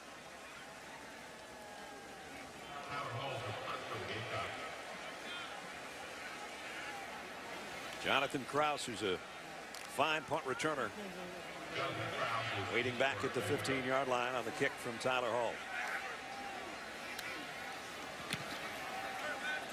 Kicks it to the far side, trying to keep it out of the returner's hands, and he put it in a great spot. And Sidney Rhodes was in a great spot. 43-yard punt and a perfect hit to make the stop on special teams. Speaking of perfect, not quite perfect, but very close, Todd. He's been very sharp. You know, he always has been a guy who makes good decisions. There's a toughness about him. He doesn't mind running the football. But tonight, what's really stood out is the accuracy throwing the football. He has been right on point, whether he's throwing down the field, swing passes to Mike Davis. He has had a beautiful first half. Carter Samuels in the shotgun. Looks left, comes back on the slant, and they finally get it to the big play guy, Jordan Matthews. And Matthews has it across the 45 to the 46, 30-yard pickup. They've got 2 timeouts left. They move the sticks with 21 seconds remaining. They don't have the sticks set yet, but they're going to snap it. Carter Samuels again, flushed out of the pocket. Throws near side and tiptoeing out of bounds is Matthews again. So 2 quick throws to their all SEC wide receiver. Really enjoyed visiting with him yesterday. Coming out of high school, he had no scholarship offers. Madison Academy in Alabama, small school. And then there was a late decommit at Vanderbilt, and they offered him a scholarship, and he's become one of the outstanding receivers in this league. And this one's caught by Jonathan Krause out of bounds with 5 seconds left. 10-yard pickup. They've got one of the better kickers in the country. And let's see if they give him a shot. They will. Gary Spear is on the Groza list. Second timeout of the half. It was a year ago. 30-second timeout. All SEC performer last year. What are we looking at here? A 57-yard kick? He had a school record 20 field goals made out of 24 attempts. It's going to be about 54. 54. Boy, if they get 3 out of this, it would be huge. Yeah. Considering it looked like South Carolina was going to score more points before halftime, but then on the review, that Jones, what we thought was a completion, was taken out. Quarterback comparison tonight. Well, it hasn't been a great night for Austin Carter Samuels, but he hasn't been on the field very long. No, and really they've been a little bit absent of the running game, which they have not had much of this entire season so far. Coming into the ball game, only averaging 150 yards a game rushing, and that was most of it against Austin Peay last week. The final play of the half, Gary Spear is going to try a 54-yard field goal from the right hash. Trying to get Vandy 3 more points before the break, and you talk about a nice kick. How about that? That's why he's on the Groza list. Into the first half. 10 unanswered Vanderbilt points in the final 3.5 minutes of the half, including a 54-yard field goal as we check in with Holly. Well, Coach, you guys got over 50 plays offensively just in this half alone. What was it like to have your offense out there and get some momentum? Yeah, we played pretty well until we gave them that one, and now they got 10 points. So, but we'll regroup and try to play like we did early in the game. Your defense needed to improve this week. How do you assess their improvement? Oh, we played pretty well. We haven't given up much. Played very well. Guys want me to ask you, when you get grass stains on your visor, do you change it out at the half? Now I throw these things now. I don't throw my visor. He didn't throw his visor, he kicked it. I guess that's a difference for him. For more than 60 years, Wrangler's been making jeans. CC on ESPN. The Gamecocks hoping to put a little flair back in their game tonight. Cardesanio's got a man right in his face. Down he goes. Shaw, the shotgun, goes to the end zone. Touchdown. Davis, touchdown. South Carolina. And now Dylan Thompson on the ground. Shows that he can run like Connor Shaw. Shaw again. Perfect throw. Bruce Ellington, touchdown. When you talk about a nice kick, how about that? Vandy's in it now. And we welcome you back to ESPN College Football Primetime, presented by Hampton Hotels. You take a look at our first half statistics, dominated by South Carolina. 52 plays, almost 400 yards of offense. They only missed one third down conversion. They had the ball 9.5 minutes more than Vanderbilt. But Vandy with 10 late points in the last 3 minutes, 38 seconds, including a 54-yard field goal by that guy. And so we do have a ball game to start the second half. John Carson waits back deep for South Carolina as we open up the third quarter.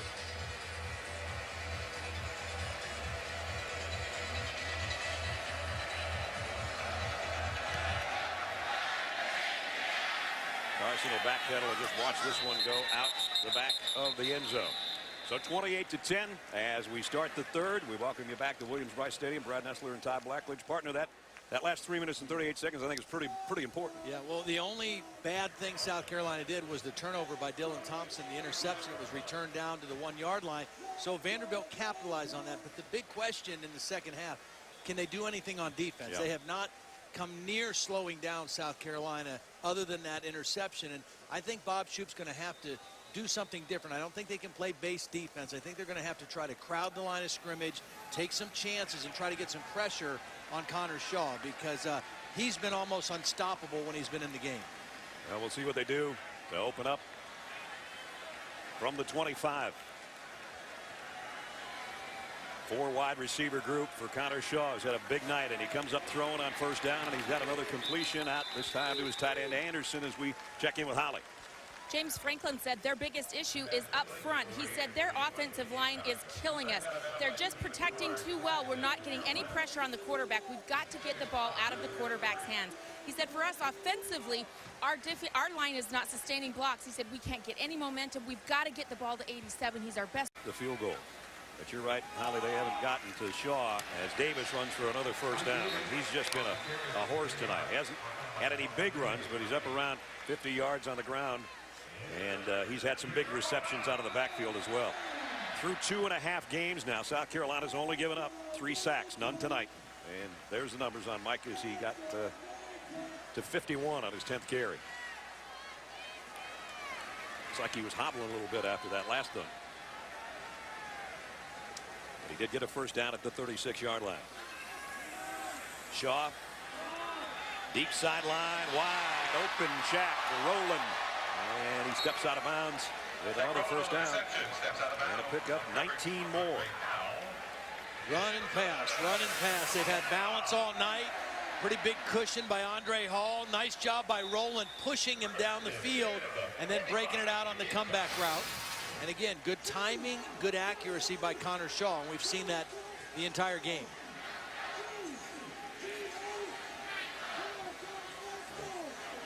Group of 3 to the near side, but they keep it on the ground.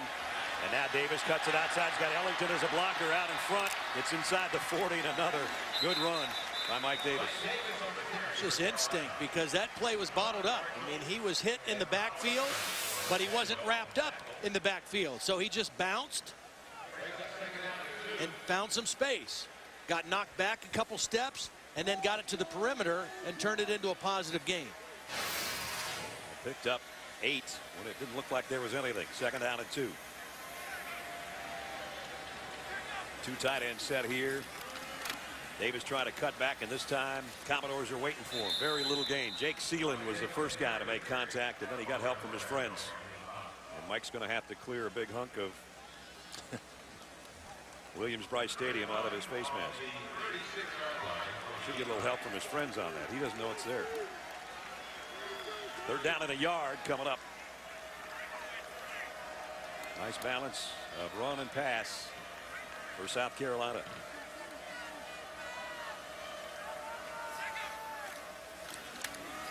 Davis trying to bulldoze in there. It's going to be really close.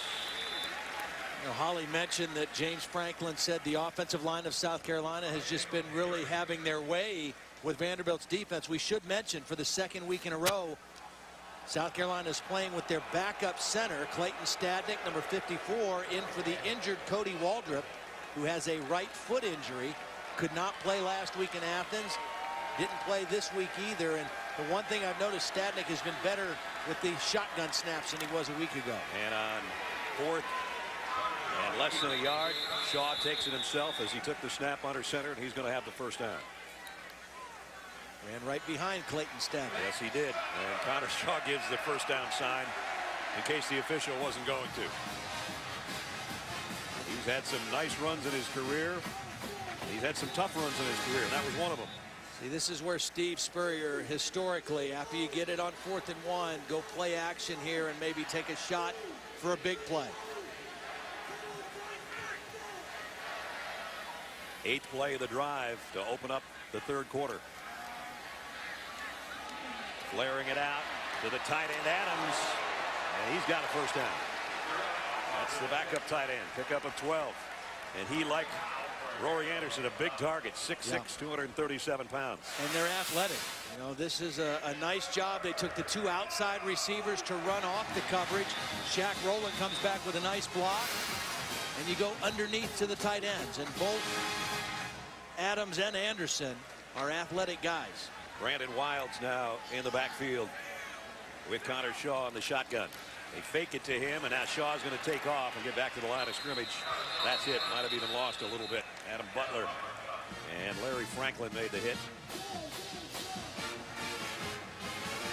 Well, against North Carolina, 59 plays over 400 yards. Tonight they already have 61. They had 61 in the whole game against Georgia, and they're racking up yardage. As we told you, they're on pace for 800 yards of offense. And they're not running hurry-up tempo either. No. They're just being very productive every time they have the football. I mean, they're still huddling. They're not going tempo offense. They're just productive. They shift out of the lineup they had when they were in a pistol set, and now both running backs come out of the backfield as Connor Shaw threw it to nobody. And flag down. I think maybe you're going to have a roughing the passer on Weatherly. Either that or holding, thrown in the same area. You're right, Todd. Holding.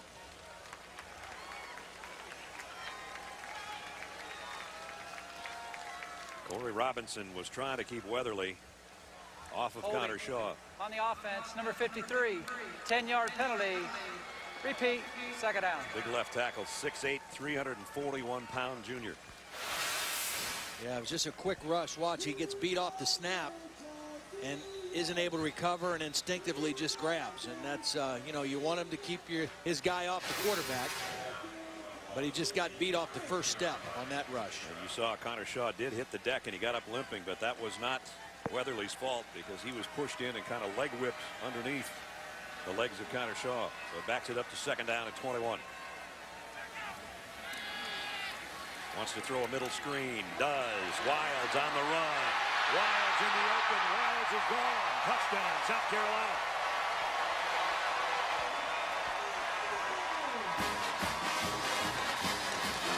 Nobody touched him.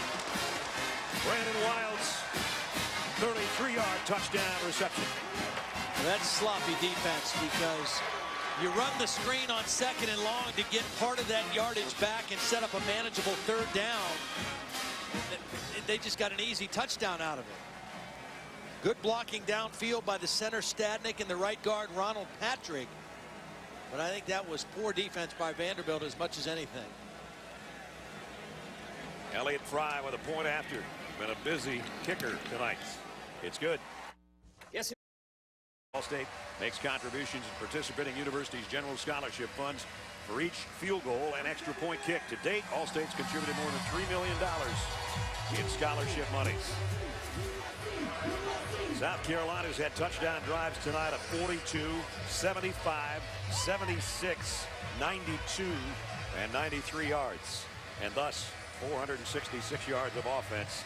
Brandon Wilds had the last touchdown, a 33-yard screen pass, and nobody touched him. It's really a nice combination between Wilds and Mike Davis. They're both powerful guys, and they keep the legs fresh in that backfield. Kickoff to Sims, about a yard deep. Turns on some extra burners and gets out near the 30-yard line. So that's where the offense comes back out, now trailing again by 25.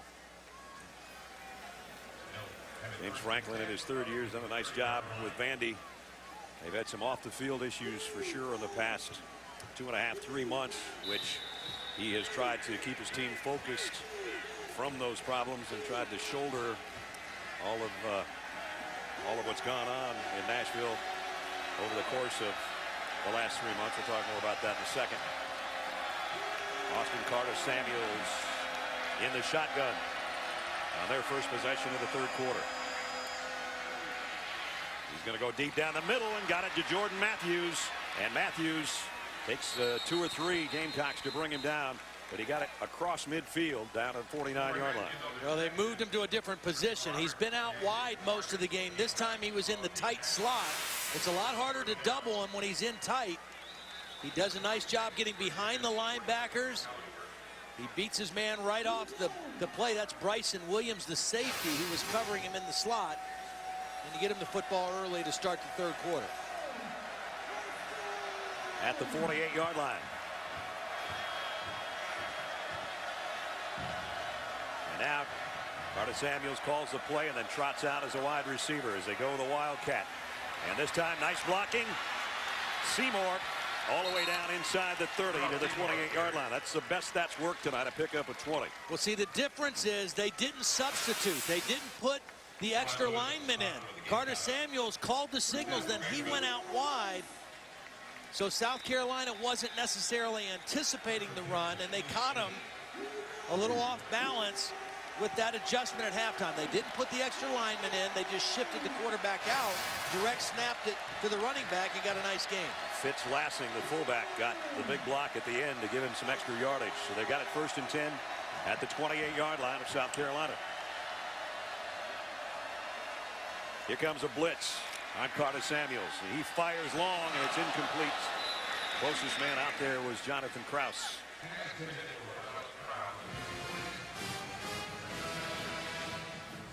Krause, they expect some things from him this year in his senior season.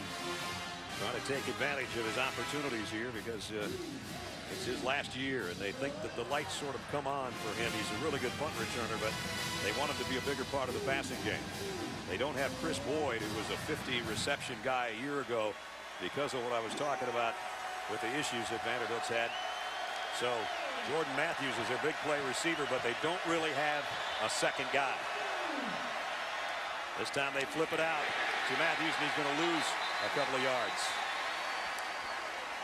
Second time they've run that play in the ball game. The first time it caught South Carolina off guard a little bit, and they were able to get a positive gain. This time South Carolina ready for it, got the loss of yardage play. And it brings up 3rd down and 11. And now Jadeveon Clowney coming from the other side, got some pressure. They get the pass away, and it's complete to Seymour. And he picked up about 5, but that's it. Couldn't get to the 1st down marker. Now do you go on 4th down here halfway through the 3rd quarter? I think you might have to, because you realize defensively you don't have much chance stopping South Carolina. So I think you realize you're in the red zone or close to the red zone. You got to try to keep some offense going here. Well, the faithful here at Williams-Brice knows what this one means. And they're going to try to make it rough on the Commodores and their quarterback. Clowney is up on the left side this time, not on the right. Second play in a row, he's been up there. Carter Samuels throws over the top of him, and it's complete, and it's a first down to Chris Cantera. And that quiets the crowd as they've got it at the 17-yard line. I don't quite understand why they had Clowney dropping in coverage, and maybe that's what Steve Spurrier's asking. Why take one of the premier pass rushers in the country and have him drop into coverage on Jordan Matthews? And Steve said to Holly at halftime he doesn't throw the visor anymore, but it's on the ground right now. Wasn't crazy about his defense against Georgia and wasn't crazy about it on that play. Look out. Here comes Clowney. Ball is out. South Carolina's got it. Yeah, that's a sack and a forced fumble. That's a little better design than having him drop in coverage like they did on 4th down. Steve got his point across, and Jadeveon Clowney made a play. Thank you, Orville and Wilbur. ESPN College Football Primetime. Brought to you by Taco Bell's new fiery Doritos Locos Taco, Live Mas, and the all-new Kia Soul, sleeker and more sophisticated than ever. State Capitol here in Columbia, 35-10. Number 13, South Carolina leading Vanderbilt, and Jadeveon Clowney just gave it back to his offense. Well, and Holly reported at the very beginning of the game that Jadeveon Clowney was given permission by Lorenzo Ward, the defensive coordinator. Whenever he wanted to switch sides, he could do that. And he was not having a lot of success against Wesley Johnson on the right side. He moved over against Andrew Bridges and beat him and got the sack and the turnover the last play. They fake it to Wilds and come up throwing to Ellington. And Ellington with blockers in front ran out of real estate. He might have had a big gainer. Javon Marshall ran him out of bounds, but he did get 12. There's a flag down. Holding on the offense, number 82. That's a 10-yard penalty from the previous spot. Replay, first down. Well, that's why he had some room to run.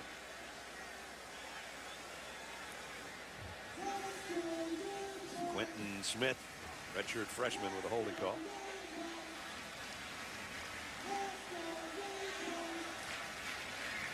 Just past the midway point of the third quarter, a 25-point lead for South Carolina.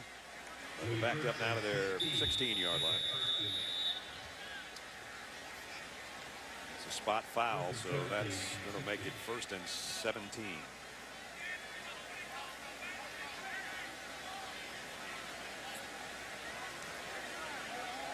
Carter Samuels just wants the ball back with a chance to do something with the offense. They have done very little tonight. South Carolina's played extremely well on both sides of the ball, and now flags down again.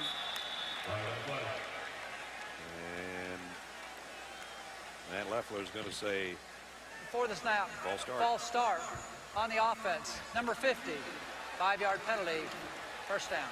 Check in with Holly.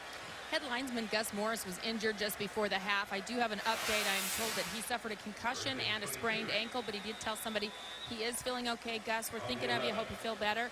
His alternate official will stay out and finish the game. Okay, great, Holly. We're waiting on that. Gus, you're probably watching the rest of the game, and we wish you the best on getting better soon, and hopefully be back out officiating in the weeks to come. Mike Davis, and this time wrapped up by Kyle Westman, big junior out of Marietta, Georgia. Setting the edge over there and making the tackle. With those penalties, this has kind of ruined the turnover forced by Clowney. That's right. Any momentum that they got from it is quickly gone away with the backwards movement here. So we backed up to the 12 with a 2nd and 21. 2nd and long has been screened down for South Carolina in the ball game. You don't have to get it all at once. 3 wide receivers to Connor Shaw's right, and he's going to be one of the quarterback draw. And he didn't get it all at once, but he did bring it up to a 3rd down and about 11.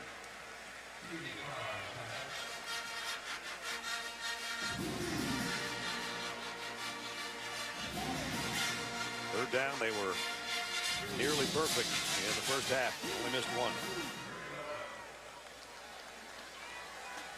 Now 3rd down and 11. Both the fullback and Brandon Wilds back there with Connor Shaw. Anytime you are 80% on your 3rd down conversions, you've had a good night. Andy was thinking about a blitz. They back out of it. Here's the swing pass to Wilds. And Wilds cuts up to the 30, but he didn't get to the first down marker. They got 9, but they needed a couple more. Yeah, they didn't get it, but this play has been effective for them all night.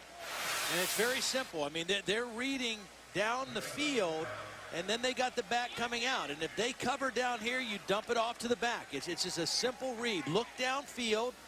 If they cover that, dump it to the back, see if he can make somebody miss in space and turn a short catch into a long gain. And they've had a lot of success. Tell you what, these wide receivers for South Carolina, pretty good blockers, too. Yeah.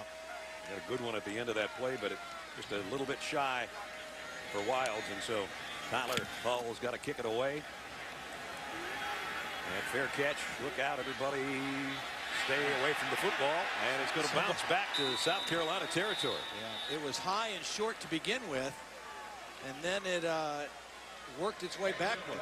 Finally, the Commodores have a short field to work with. They'll be in South Carolina territory when we come back. To an early lead in this one. Vanderbilt got 10 points in the final 3.5 minutes of the first half. Carter Samuels, the quarterback, split out to the right side again, and they go with Wesley Tate this time in the Wildcat. He's the bigger back in the group. And Tate, this is his first carry. They maybe should have put him in there earlier, all the way to the 31-yard line.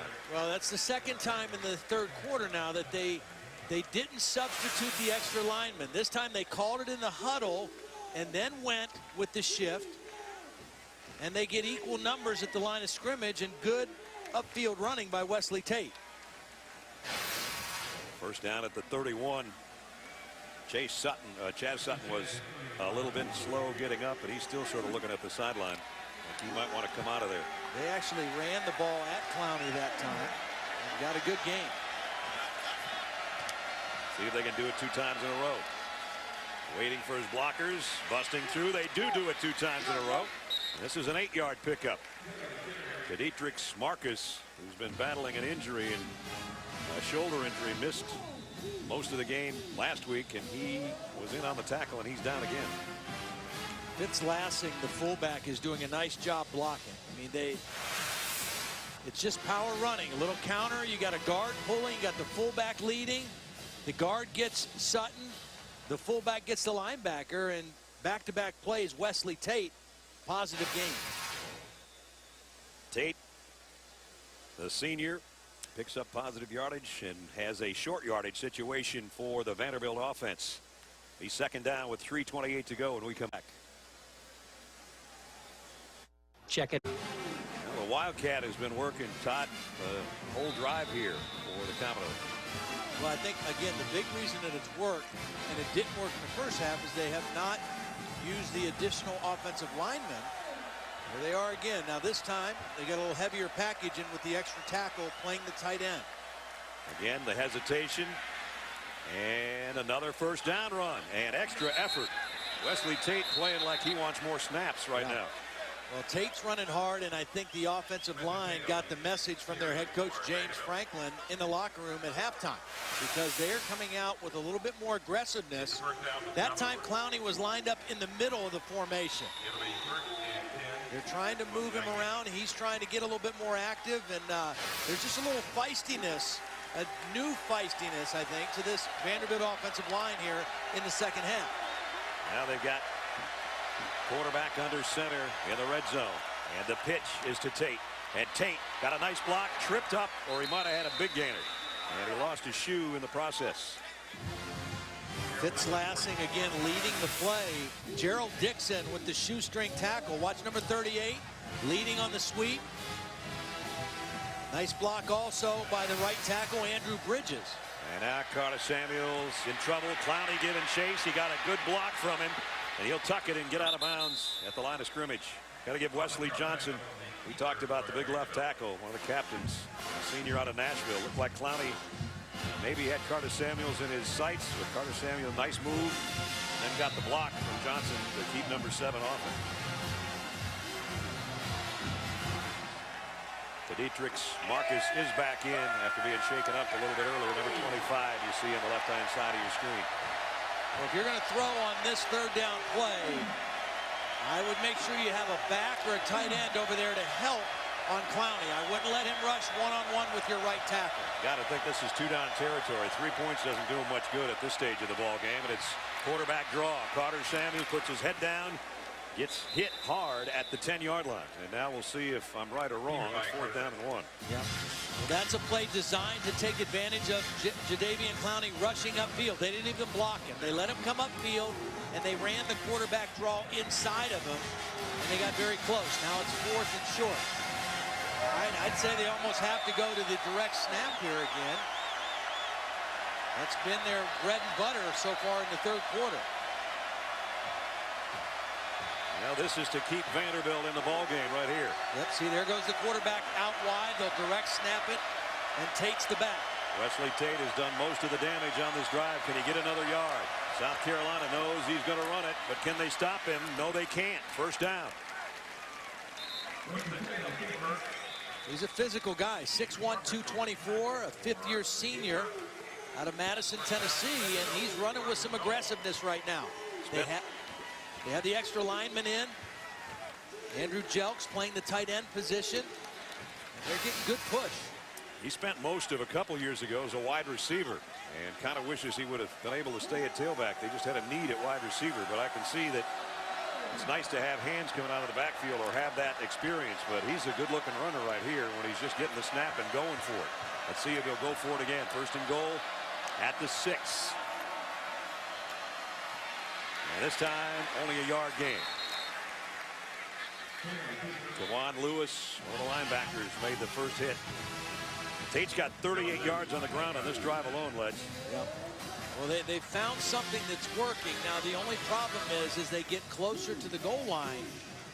You know, the field gets shorter, and South Carolina is going to stack that line of scrimmage a little bit more. So there'll be unblocked guys that Tate's going to have to take on in these runs. Well, they're going to have to wait and run it on the other end. We'll switch ends about 95 yards. The SEC on ESPN as we played 3 quarters. Vanderbilt threatening to start the 4th quarter, but they're going to need all they can do in the 4th. They're down by 25. Hey, Popper. The Gamecocks in command, but Vanderbilt's Commodores to start the 4th have it 1st and goal at the South Carolina 5. I don't know if Vanderbilt has anything like this in their offensive repertoire, but if they had some kind of a pop pass, a Tebow-esque kind of play out of this direct snap, I think it'd be wide open here on 2nd down. They've had 8 plays, all rushes on this drive. Tate again. He thought about it on the next side, and now he's going to run to the corner and get to the 1. That's what they were looking to do, and it was covered. South Carolina had good defensive discipline, but they tried to release the tight end, and South Carolina had it covered. Now they're inside the 1-yard line with a 3rd and goal. Now again, you go to that same issue. If you go shotgun, you take the ball from the 1-yard line and automatically put it on the 6 with the snap. You go under center with your quarterback, and that's what Vanderbilt is electing to do. Nope, they're going to go shotgun. Carter Samuels. Pump fakes, and he'll run it himself for the touchdown. So both quarterbacks, all 3 quarterbacks tonight, showing that they can score on the ground. And Carter Samuels, a senior. Offside on the defense, number 15. That penalty is declined. The touchdown is good. With a 1-yard touchdown run. And that little pump fake, it didn't do much, but it did enough. It moved the linebackers just enough outside to set up a block and get the ball in the end zone on the quarterback run. Carey Spear in for the point after. There's still a lot of time left in this football game. It's about to be an 18-point difference. Up and good. 35-17. So Vanderbilt has made it a ball game, and we still have the entire 4th quarter to go. Carter Samuels, there's that fake, and there's the 1-yard play. 30 now in our college football primetime presented by Hampton Hotels. There's the touchdown again. Well, these three guys are affected by the pump fake. Clowney's going to come upfield, and these two guys are going to move just enough that way to allow blocks to be fitted and Curtis Samuel to get the ball in the end zone. It caused just enough movement to allow blockers to get in position and Curtis Samuel to get the ball into the end zone. Pretty well executed play right there on the goal line. Sure was. Capped off a 49-yard drive, 10 plays, a little over 5 minutes. And it's made it 35-17. For one point, this game was very lopsided before 10 points in the final 3.5 minutes of the second quarter to at least give Vanderbilt some hope. Now they've got more hope with another touchdown. John Carson from a yard deep. And he took a big hit. Ball's out. And the ball's out, I think. And that's exactly, if it is, what Vanderbilt needed. Vandy's got it.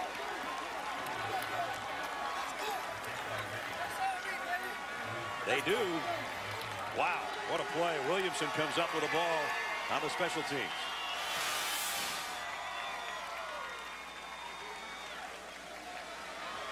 There's the collision. Ball is out.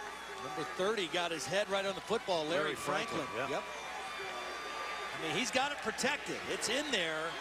But a big shot by Larry Franklin. The ball came out, and Vanderbilt right back in business.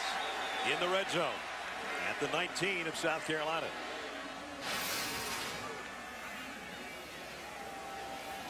They're going to check and see if his knee was down before the ball came out. So again, they'll go to replay. Ruling was a fumble.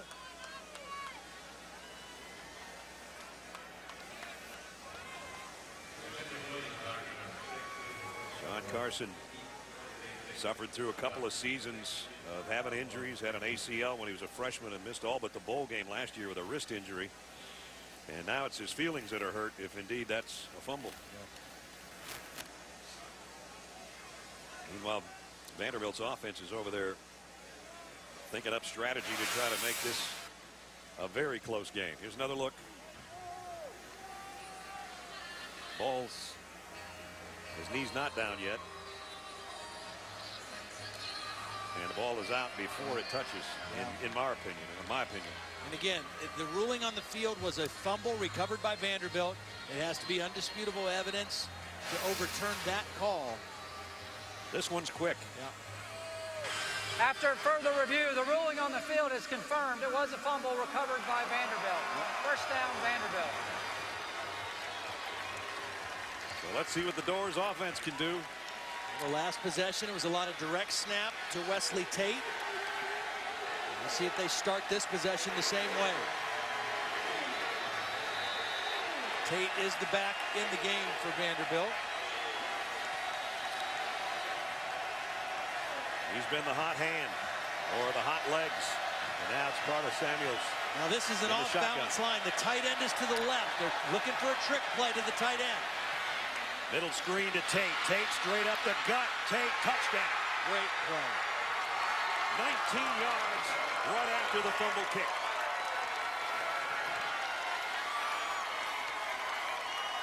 Great play because South Carolina was anticipating the trick play. This is a tight end, and they're expecting to throw there. All their checks are to cover the tight end, and nobody took Tate coming out of the backfield. They fooled the South Carolina defense with their alignment, and they got the touchdown in one play. And they're going to go for two.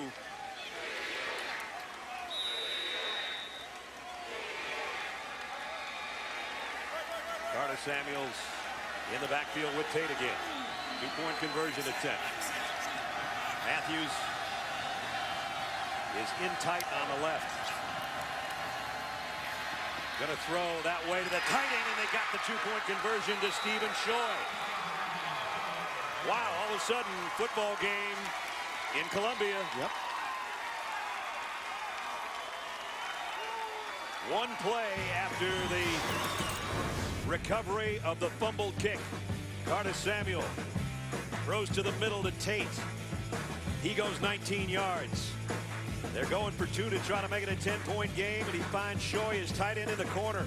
Ball game right now, 35-25. Good. There were a few people that left Williams-Brice Stadium. They maybe shouldn't have. 35-25. Vandy, after the fumble recovery on the kickoff, takes it one play and then a two-point conversion. 2 turnovers, and they capitalized on both of them with touchdowns, and right back in the football game. Vanderbilt scored 15 points in the last 13 seconds. Got Bruce Ellington back now as a kick return man, not Sean Carson. He's the guy that dropped the last one. And Ellington says, I don't want to touch it either. We'll bring it out to the 25. We'll take a look at our good hands play brought to you by Allstate. Could be a good call play by Allstate too, Todd. Well, this is a one-time shot. It's a tackle over. This is an offensive lineman. He's not an eligible receiver. This is. South Carolina is ready for the tight end, but they're not ready for Wesley Tate. They don't have enough guys over here to defend the screen to Tate. He has to catch it behind the line of scrimmage, what he does, and then he has a clear path to the end zone. It was a beautifully timed call by offensive coordinator John Donovan, and that's one of those plays. You get it one time a game. They got the look they wanted, and they paid it off with a touchdown. And we told you Wesley Tate, the former receiver, so he's got good hands, obviously, and knew what to do with it as a running back once he touched it. And now, Vandy's going to blitz on first down. Connor Shaw keeps it, runs up the middle. Connor Shaw, 15 yards, 20 yards, big gainer for the quarterback. Yep. That was just good patience by Connor Shaw, because you called it.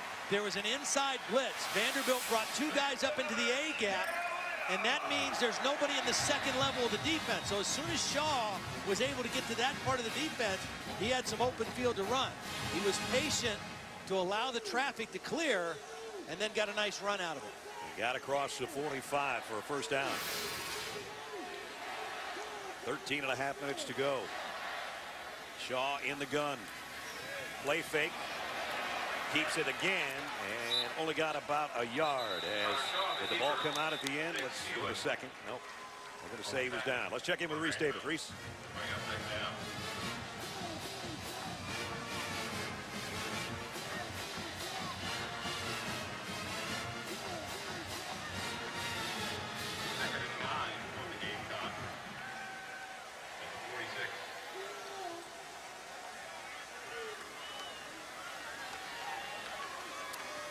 All right, here in the SEC, a second down and 9 for South Carolina. Blitz coming on Shaw, flares it out complete to the tight end, gets what he can, puts his hand down and dives in the Vanderbilt territory. Terrell Adams.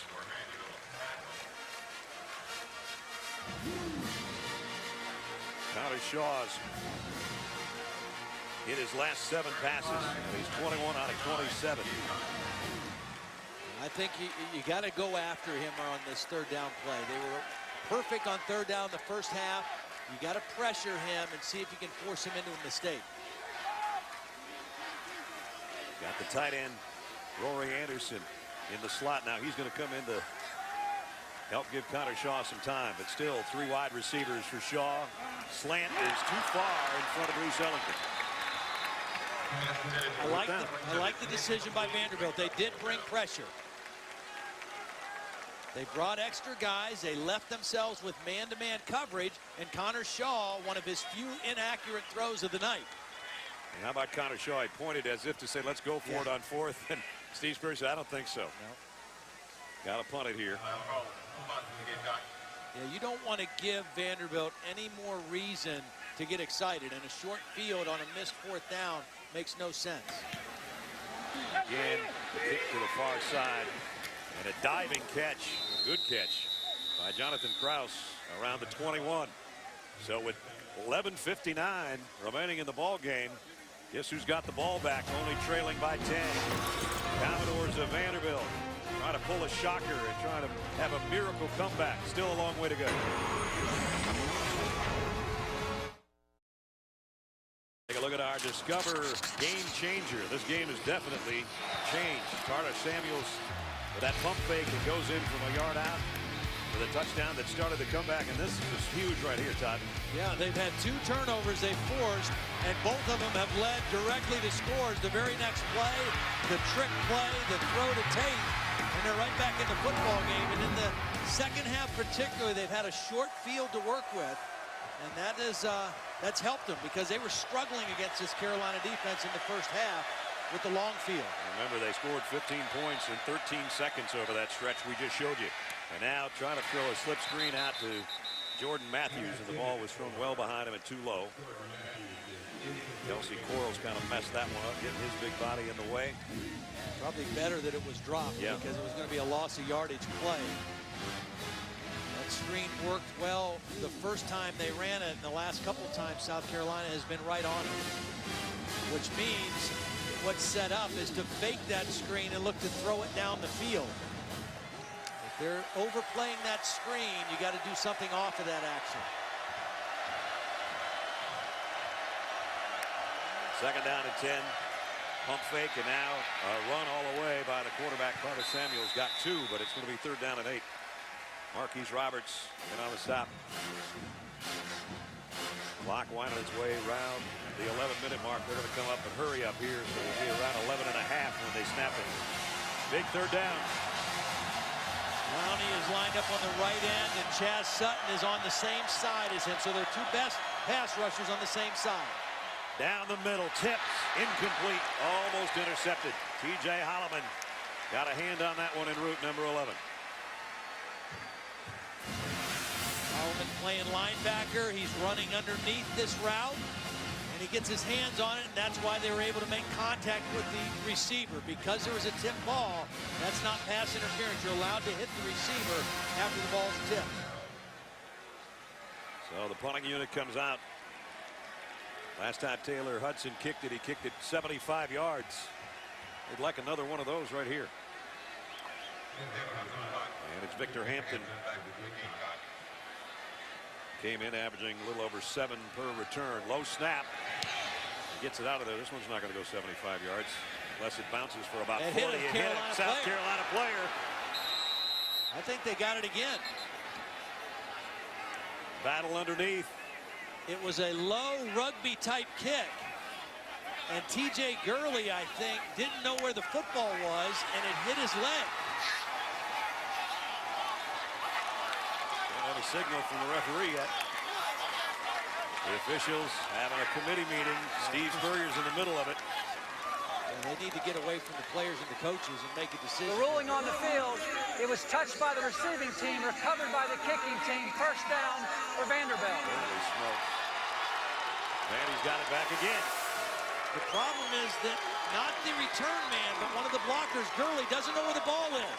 And it hit his foot clearly. It did, hit his left foot. It changed the course of the football, and it looks like might be Vanderbilt got the ball. Could be Darius Sims on the bottom, number 6. Hard to tell. Now, part of that is Hampton, the return man. He's got to be yelling to his blockers to get away from the ball, to let him know where it is. First down, at any rate. South Carolina trying to not implode right here. Carter Samuels comes out as a wide receiver. Here comes a blitz. Tate's going to take it up the middle. He's got a first down and more. Boy, they just have the right answers now. Little fakes. They fake the counter to the left and design the run back. Watch the movement to the left by Tate. That sends the linebackers that way, and then he follows the tight end Shoy right up through the middle. Well-designed play. Right now, John Donovan is dialing up some excellent calls against this South Carolina defense. First down inside the Carolina 25. Toss sweep. Tate trying to follow his blockers, will get back to the line of scrimmage. Actually, he's going to lose a yard. Davian Clowney helped to blow that one up on that side. You still have your most dynamic player as Jordan Matthews. Tate again cuts back to the middle. He's got a first down and more, and Clowney trying to rip it out of his hand. Did make the tackle, but it's first and goal. This South Carolina defense had their way in the first half. Didn't have to run a whole lot of plays. Second half, a different story. They're playing in their own end of the field, and they look a little bit out of sync right now. We saw that last week against Georgia, and Georgia gashed them pretty good. And right now, Vanderbilt has the upper hand. First and goal at the 9. Deron Seymour this time in the Wildcat. He's bumped down after a pickup of a couple. With 10 minutes to go in the first half, Todd, it was 28-0. Yeah. 35-25. And Vandy, barring some kind of major catastrophe, is going to at least get 3 out of this or a field goal attempt. But they're thinking touchdown, obviously.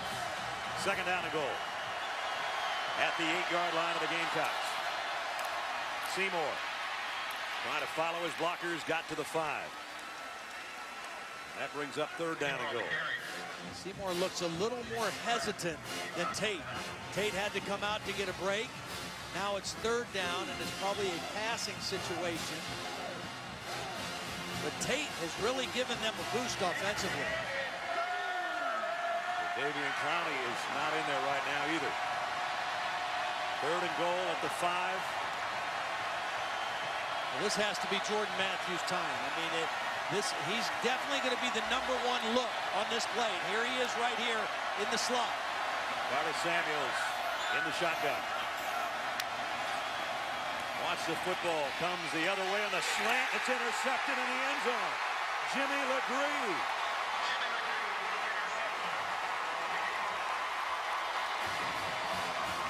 Intended for Cunningham. I don't get that. I don't get the read. You go to Cunningham, the true freshman. I can see it maybe if he gets wide open, but this is pretty good coverage by LeGree. He's not open. And he would have been better off to take a knee right there. He fell out of the end zone at the 1-foot line.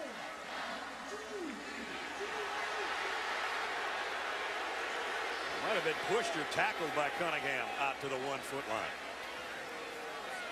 We've got to take a look at this one as well. Great play on the ball, either way.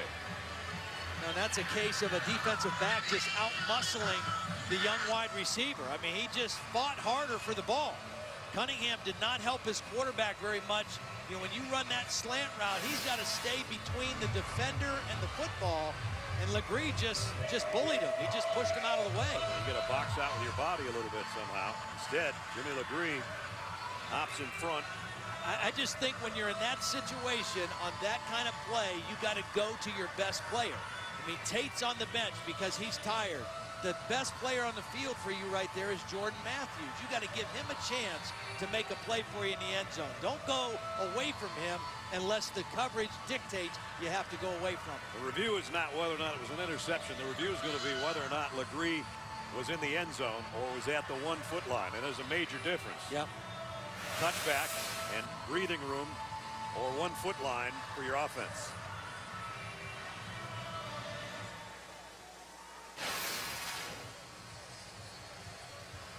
And the ruling on the field is the 1-foot line.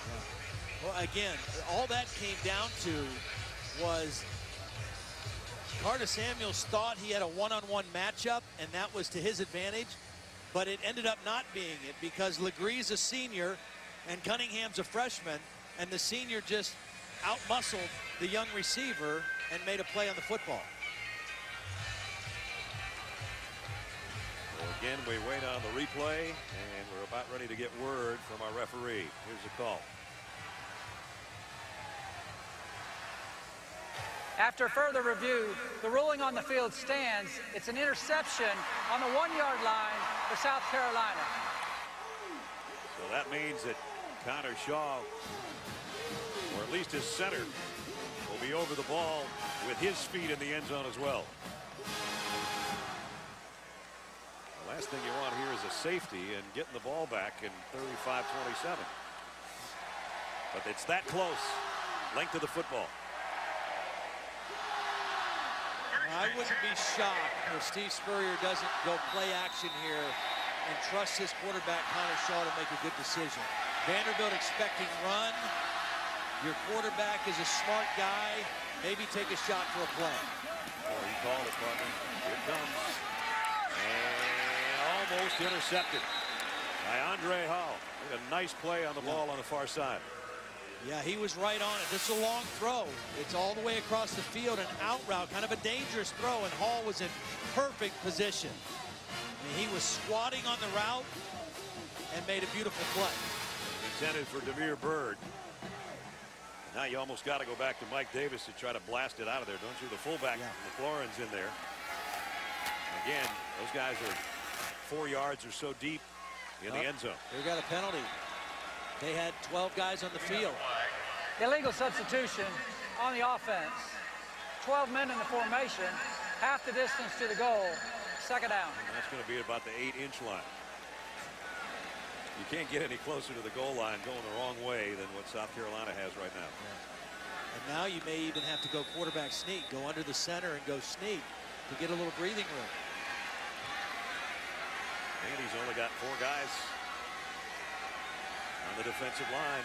Shaw in the gun. He'll have to throw from here. Well, maybe not. There's Connor Shaw, what he does best. And he might have a first down.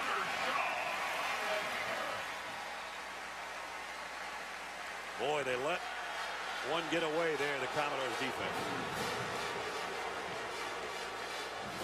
The crowd reacting, they didn't like the spot.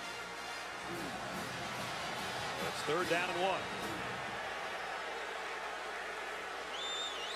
Now they do line up under center with an eye backfield. It'll be a big first down, and Connor Shaw's got it. Oh, what a good read by Connor Shaw. The defense of Vanderbilt bunched inside. They covered the guard. Look, they bunch inside, and Connor Shaw just going to take the sneak right there. He sees the inside move, and he just waits a half a step and goes outside for the easy conversion.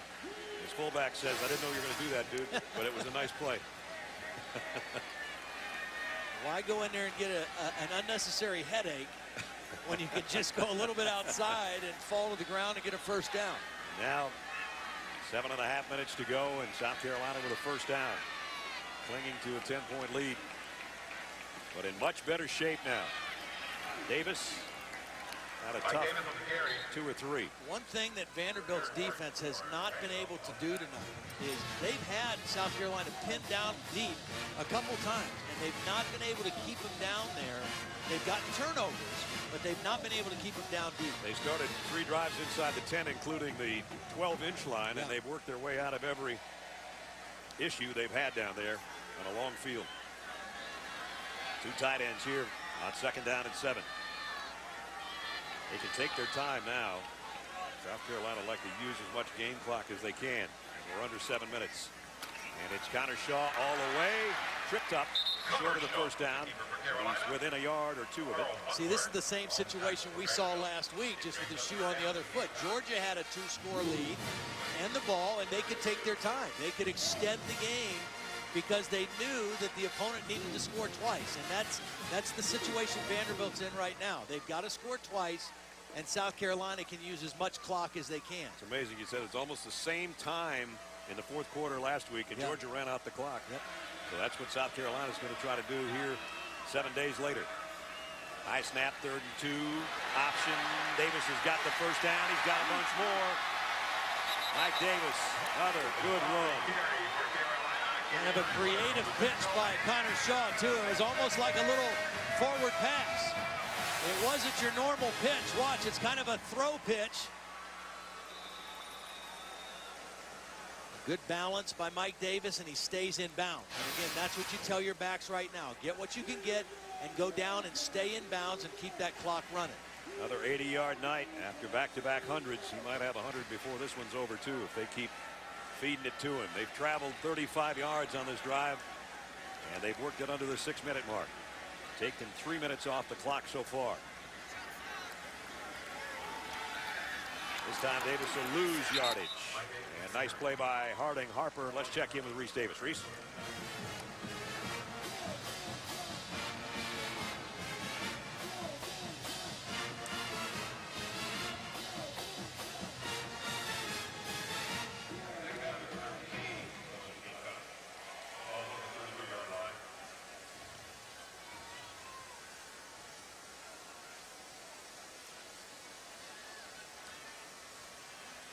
All right, Reese, this was a laugher in the first half. It's not that funny anymore, but South Carolina at the 5-minute mark has a 10-point lead.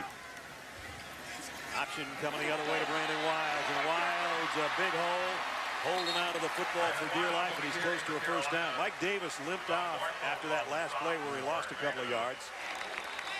You mentioned earlier these wide receivers for South Carolina blocking downfield. Bruce Ellington is one tough dude now. He gets another good block. Watch him leading the block right there on the safety. Stays right engaged with him, and Wilds runs right by him. We got a Vandy player down.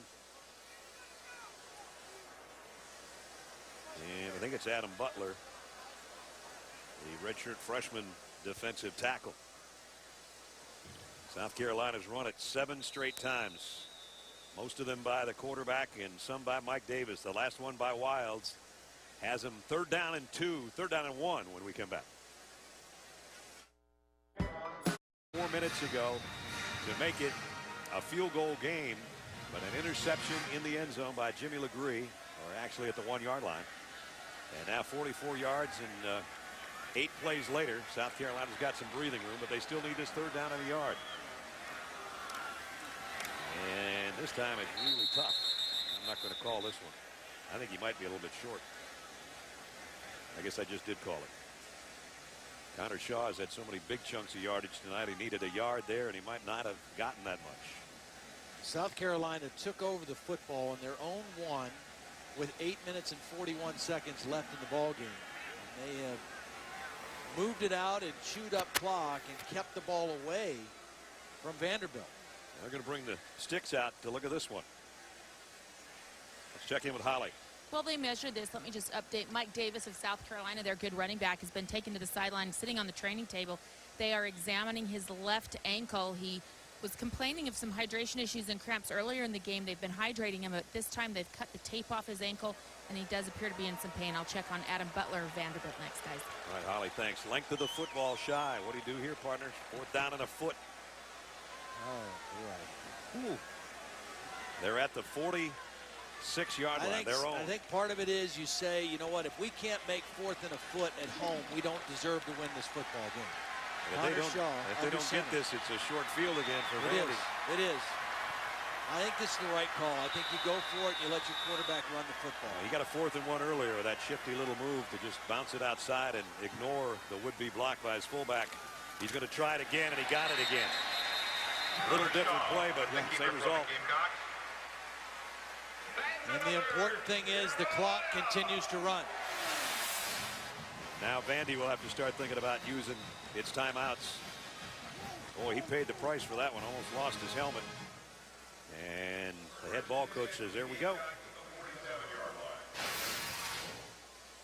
And again, now you go back to taking your time, working clock, and then still running positive plays. You don't want to get complacent offensively, but you want to use as much of the play clock and the game clock as you can. Ellington comes in, settles in on that wing to the right side. And up the middle goes Brandon Wilds to midfield. 10 straight runs for South Carolina from their probably 10-inch line to about 10 inches shy of the 50.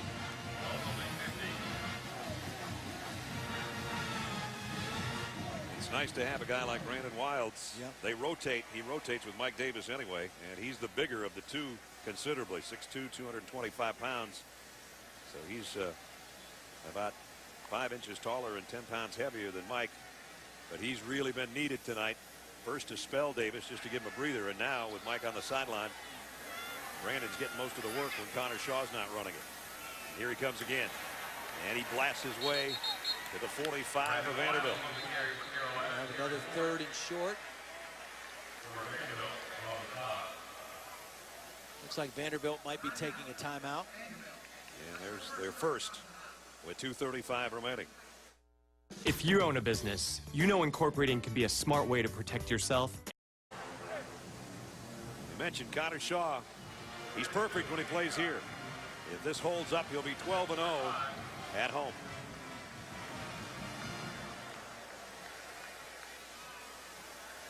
Blitz coming from the Commodores. Wilds is going to try to run right by it. He got 3 and a first down. And now James Franklin looks up there thinking about another timeout, but it's kind of a helpless feeling. Yeah. You know, I mean, this thing started inside their 1-yard line. You can't get them off the field. You had a chance to score to make it a 1-possession game, and you can look up at that clock and you say, we're running out of time. We got to score twice, and we can't get them off the field, and it's a pretty helpless feeling for a coach. It's going to be down right around 2 minutes remaining when Connor Shaw takes this next snap. On a first down at the Vanderbilt 42-yard line.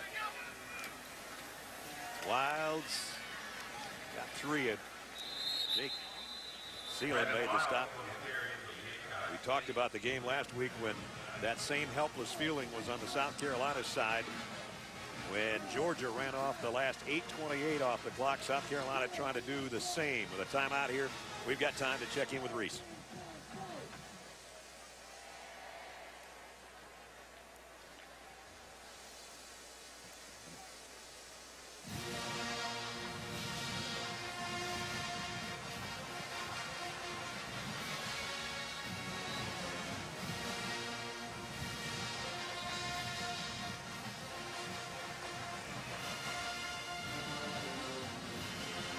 Try to get you right to that game when we're done.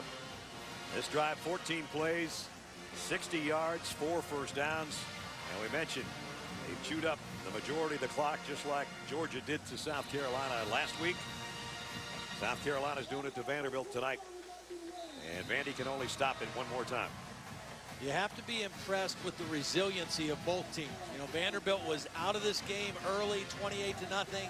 They got the turnover. They fought themselves back into the game. Then they had a burst there in the third quarter where they really looked like they were gaining momentum in the game. They closed the gap. South Carolina looked a little bit out of it, and then they have responded with an incredible drive here. And with 2 seconds on the play clock, they give it off to Brandon Wilds for a yard. Adam Butler in on the stop, but the clock is Vandy's enemy, so they have to stop it the final time right here. With 1:48 remaining, and a third down coming up, but South Carolina have 2 plays to try to pick up that first down, and if they do it in 2 plays, the lights are out at Williams-Brice until we leave. Connor Shaw had a couple of drop passes, but pinpoint, threading the needle passes, part of the touchdowns tonight. Mike Davis, another tough ground game. Shaw again, this time on a perfect throw to Bruce Ellington. 111 yards, career high for Ellington, who had not been a big part of the offense the first 2 weeks, but certainly tonight he was huge. Not only as a receiver, but as a blocker. And just been so well documented. Also a starter on the basketball team. Such a hard double duty thing in today's world of college athletics. To be as good as he is in both sports is pretty commendable. Nothing like a 16-play drive so far to try to ice the game. And South Carolina takes a timeout. Something Steve Spurrier didn't like, and Steve walked out on the field and took it himself. So some of the things they were worried about coming off the loss to Georgia last week, for the most part, they've alleviated that. Now, you're going to say, well, the defense has given up all these points. But remember, 10 points were scored, one on a turnover that went down to the 1-yard line, and then they got a 54-yard field goal. So I know coordinators always say, well, if you take those 2 plays away. That's right. We love that, don't we? I do think they played better, though. They got lined up. They were a little bit more active. They were a little bit more in sync. You know, the turnovers really kept Vanderbilt in the game. They capitalized on those turnovers. But the resiliency here, taking the ball over, they get the turnover, first of all, take over on the one, and their offensive line just really asserts itself. And it's been a good football game. Both teams have fought, but South Carolina looks like they're going to come away with a much-needed win. Wilds now trying to take it wide. He doesn't want to go out of bounds, and he just backpedals his way close to a first down. And it is going to be 4th down at about a yard and a half. But again, the clock's just going to work its way down here. And even if Vanderbilt was to get a stop, they would have about a minute to try to get 10 points. Of course, they got 15 in 13 seconds, but that was a little different scenario. 15 straight running plays by South Carolina. If you would have told Steve Spurrier that when he was at Florida, he would look at you and call you crazy, completely crazy. I wonder if he appreciates the irony and recognizes it the same way we do, of that he was in this exact same situation, only on the helpless side a week ago. So timeout on a 4th and 2 upcoming. And South Carolina only one timeout remaining. South Carolina, their schedule upcoming looks like this. At UCF, and did they win tonight? Yeah, they beat Penn State tonight. I didn't mean to bring that up, partner. I'm sorry.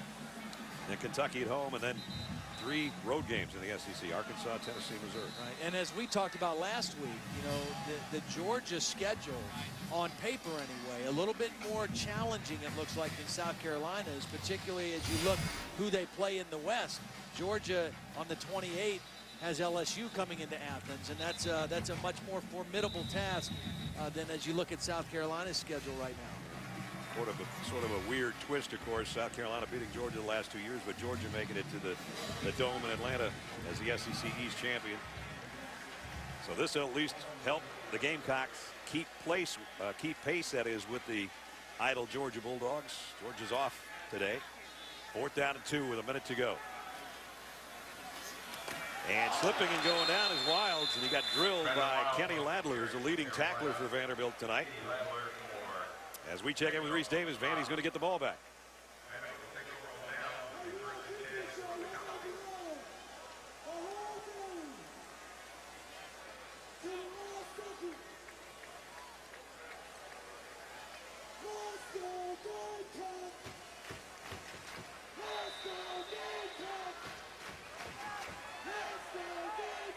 Now Dave and Grease and Tom are sweating. We're not. It's beautiful tonight, but we've still got 55 seconds to play. Carter Samuels has got to come up slinging it now. He's not going to get a chance. Buried by Harris and Sutton. Mason Harris, you talk about fresh legs. He came off the edge with a burst. No way to stop it timeout-wise for Vanderbilt. Slant. Jordan Matthews trying to make something happen. He'll be short of the first down, and they're going to have to hustle. You got to go. Got to get the first down. You know, right here on 3rd down, the clock will stop a little bit if you can convert the first down. Got to hurry. Under 20 seconds. Carter Samuels in the backfield, running for his life and throwing on the run. Incomplete. It's 4th down, and there's 11 seconds left.